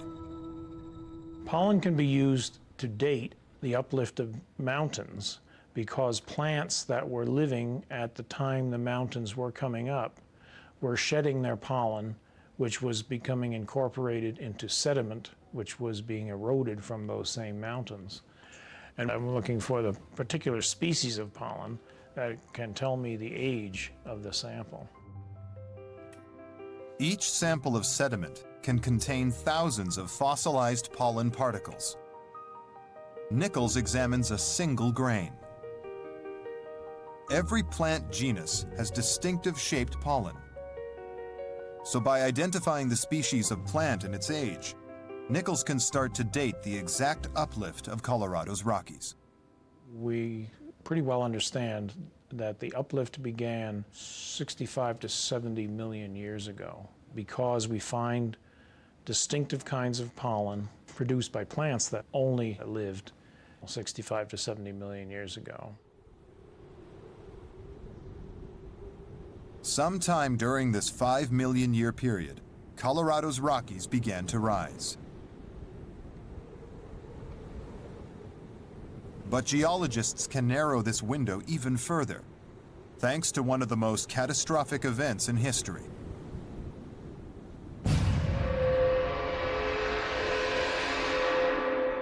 $65.5 million years ago,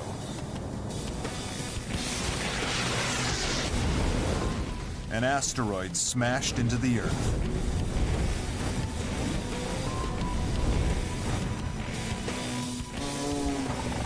It wiped out the dinosaurs and left a distinctive line in the sediments by Colorado's Rocky Mountains. This pale yellow layer in the rock contains the remains of the huge asteroid.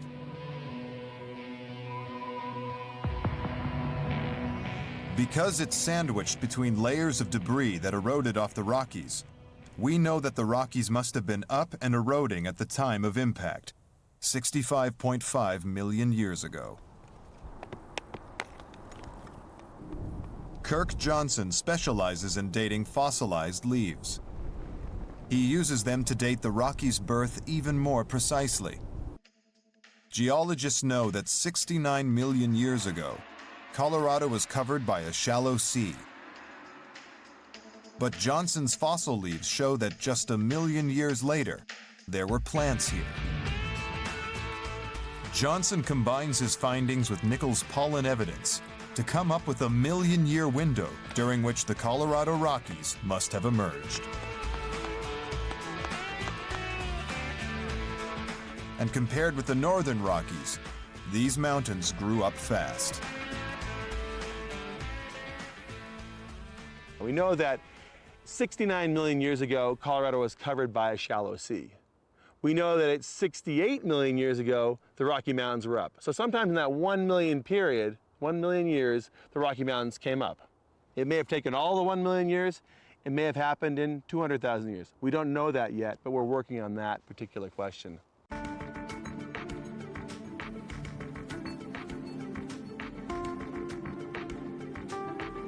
Although Johnson's team can't yet say how quickly the mountains grew, they are certain of one thing. 68 million years ago, the American Rockies had arrived. As we continue south through the Rockies, the landscape evolves once again. 35 million years ago at the southern tip of the mountain chain, volcanoes appeared among the peaks, triggered by changes deep beneath America. A new explosive era had begun.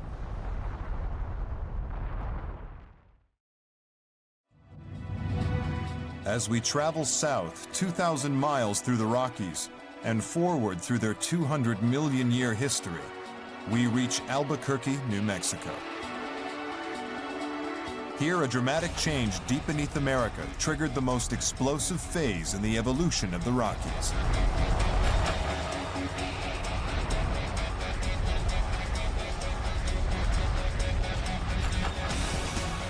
"70 million years ago, the subducting Pacific Ocean plate punched up huge blocks of basement granite forming the Rockies of New Mexico.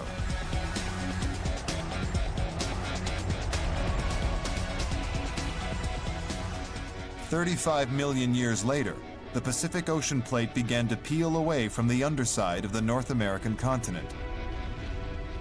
As the ocean plate sunk deeper, warm mantle came into contact with the underside of the North American plate, right underneath parts of the southern Rocky Mountains.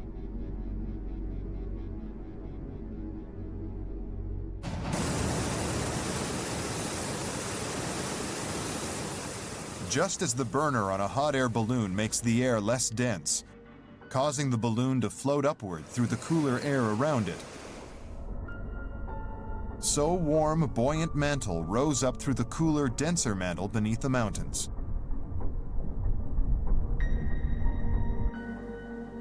Carl Karlstrom thinks that this caused the Rockies to grow even taller. Well, let's think about uplift of mountains in the context of this analogy of a hot air balloon. We're floating high because we're more buoyant than the air around us. And if we want to go up, actually get still higher, we'll just turn on the burner and fire it up, and then the air becomes lighter within the balloon, causing a dynamic or an active uplift. And we can think of that in the context of mountains as if an upwelling of warm and buoyant mantle is actually pushing up the mountains. But it's not just the mountains that were affected. The upwelling mantle also stretched the crust above. This sandbox simulation demonstrates the stretching process. As the continent pulled apart, the crust thinned and fractured. An immense crevice, called the Rio Grande Rift, opened up in the heart of the Rockies. In parts of the southern Rockies, the crust is over 30 miles thick, but in places beneath the rift, it's just 17 miles thick. This thin crust triggered something dramatic. Under immense pressure from rising heat in the mantle, it gave way. Red-hot magma blasted out onto the New Mexico landscape.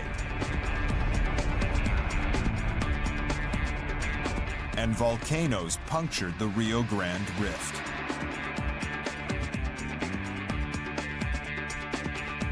Scientists believe that hot magma has surged up from the mantle many times over the past 35 million years. These surges led to renewed volcanism in the Rio Grande Rift. But this is not ancient history.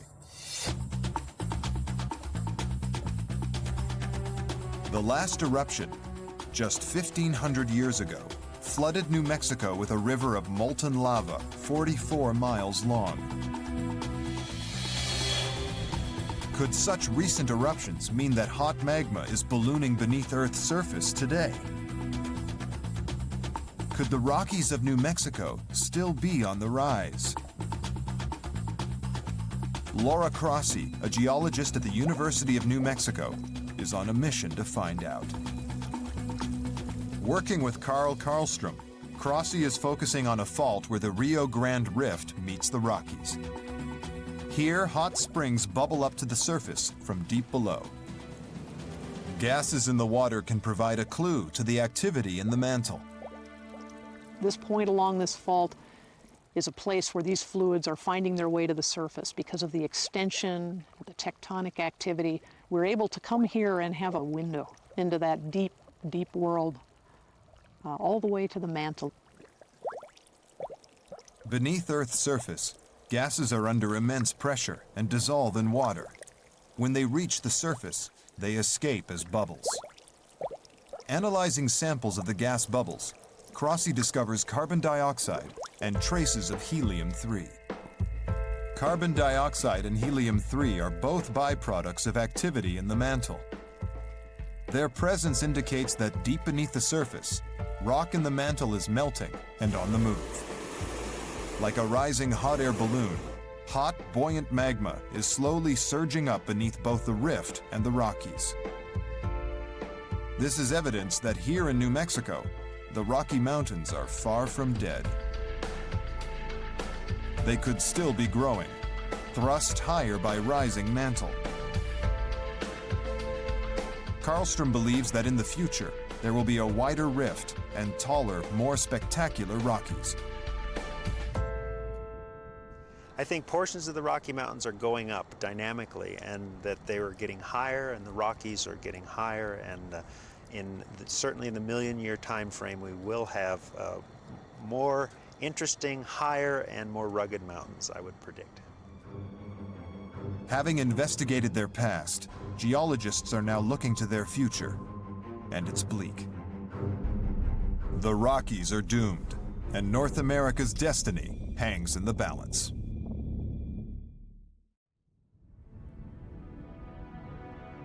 On this journey through the Rocky Mountains' 200-million-year history, we've witnessed their dramatic birth and examined their complex evolution. Now we turn to their uncertain future, a future that goes hand in hand with the fate of the whole North American continent.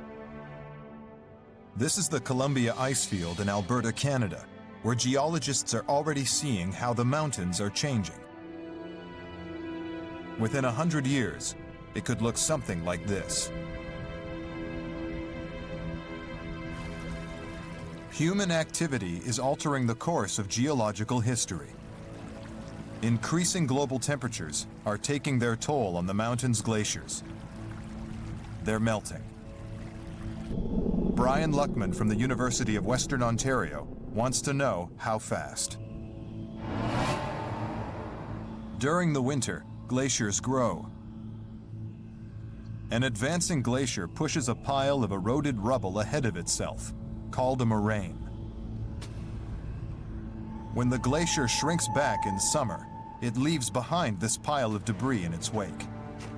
It's a telltale sign that the glacier is melting away. Because the glacier over time is retreating continuously, then what you have left are a series of these annual moraine ridges, which mark the furthest point of advance during the previous winter.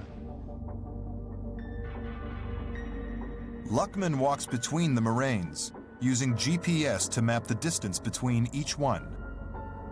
The greater the distance between them, the faster the glacier is melting.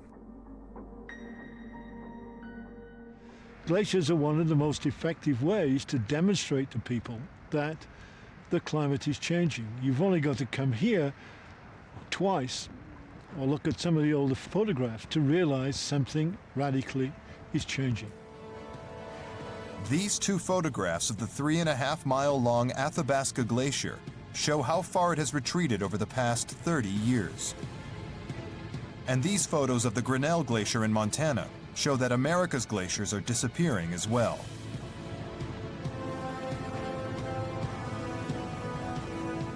One day, the glaciers that have shaped these steep-sided peaks and U-shaped valleys will disappear. But water erosion will continue to sculpt these mountains, beating them down and softening their jagged edges. The future of the Rockies is that they're eroding at the rate of about 0.06 of a millimeter per year. This is based on taking a sample of river water, measuring the sediment in it, and seeing how fast the Rockies are being carried off to the sea. The relentless force of erosion has sealed the fate of the Rocky Mountains since they first began to rise. One day, they will erode away to nothing.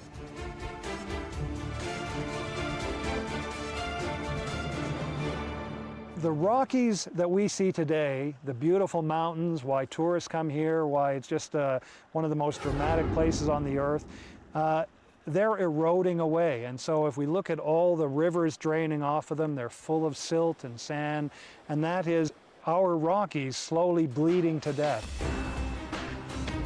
The Rockies will eventually dissolve away. But far in the distant future, there could be a final devastating twist to their story. A continent ripped in two.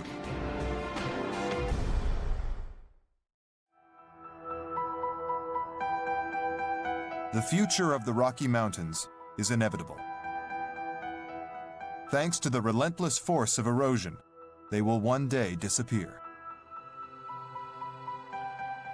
But they will leave a legacy: the Rio Grande Rift.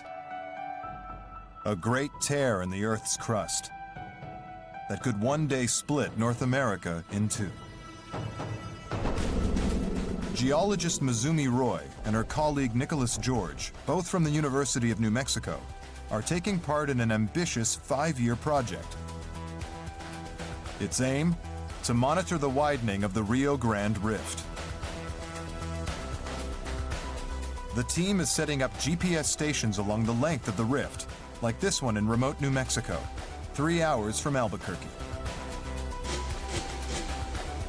The GPS receivers are buried in the bedrock to a depth of around 5 feet. When the Earth moves, the receivers move too. Roy explains. If you have 2 GPS stations, then you have information about relative motion along a line that connects the 2 stations. A network of GPS stations allows the team to build up a much more detailed map of the rift's motions. By looking at the difference between the coordinates between the GPS stations through time, we get a good idea of the relative motion between each of these stations. The team has set up 24 GPS stations along the Rio Grande Rift. It's early days, but the team expects to find that the rift is widening between 0.5 and 2 millimeters every year. It's a very slow process. But little by little, the continent is being unzipped. The Rio Grande Rift is a rift system that's causing a continent to split. And if this process continues for tens of millions of years, you could eventually rift the North American continent apart. There's a lot of indications that there's some action happening. Maybe some more is in the future for the Rocky Mountains, and another few million years and there will be greater tales to tell of active tectonism further to the north, where this Rio Grande Rift is trying to work its way and crack the continent. I think it'll be unsuccessful in that attempt, but it's giving it a good show. The story of the Rocky Mountains began with the birth of the North American continent. And it could end with its death. One day, the Rio Grande Rift may split a continent. North America might become East and West America. But all this is hundreds of millions of years into the uncertain future. Today, the iconic Rockies are in their prime.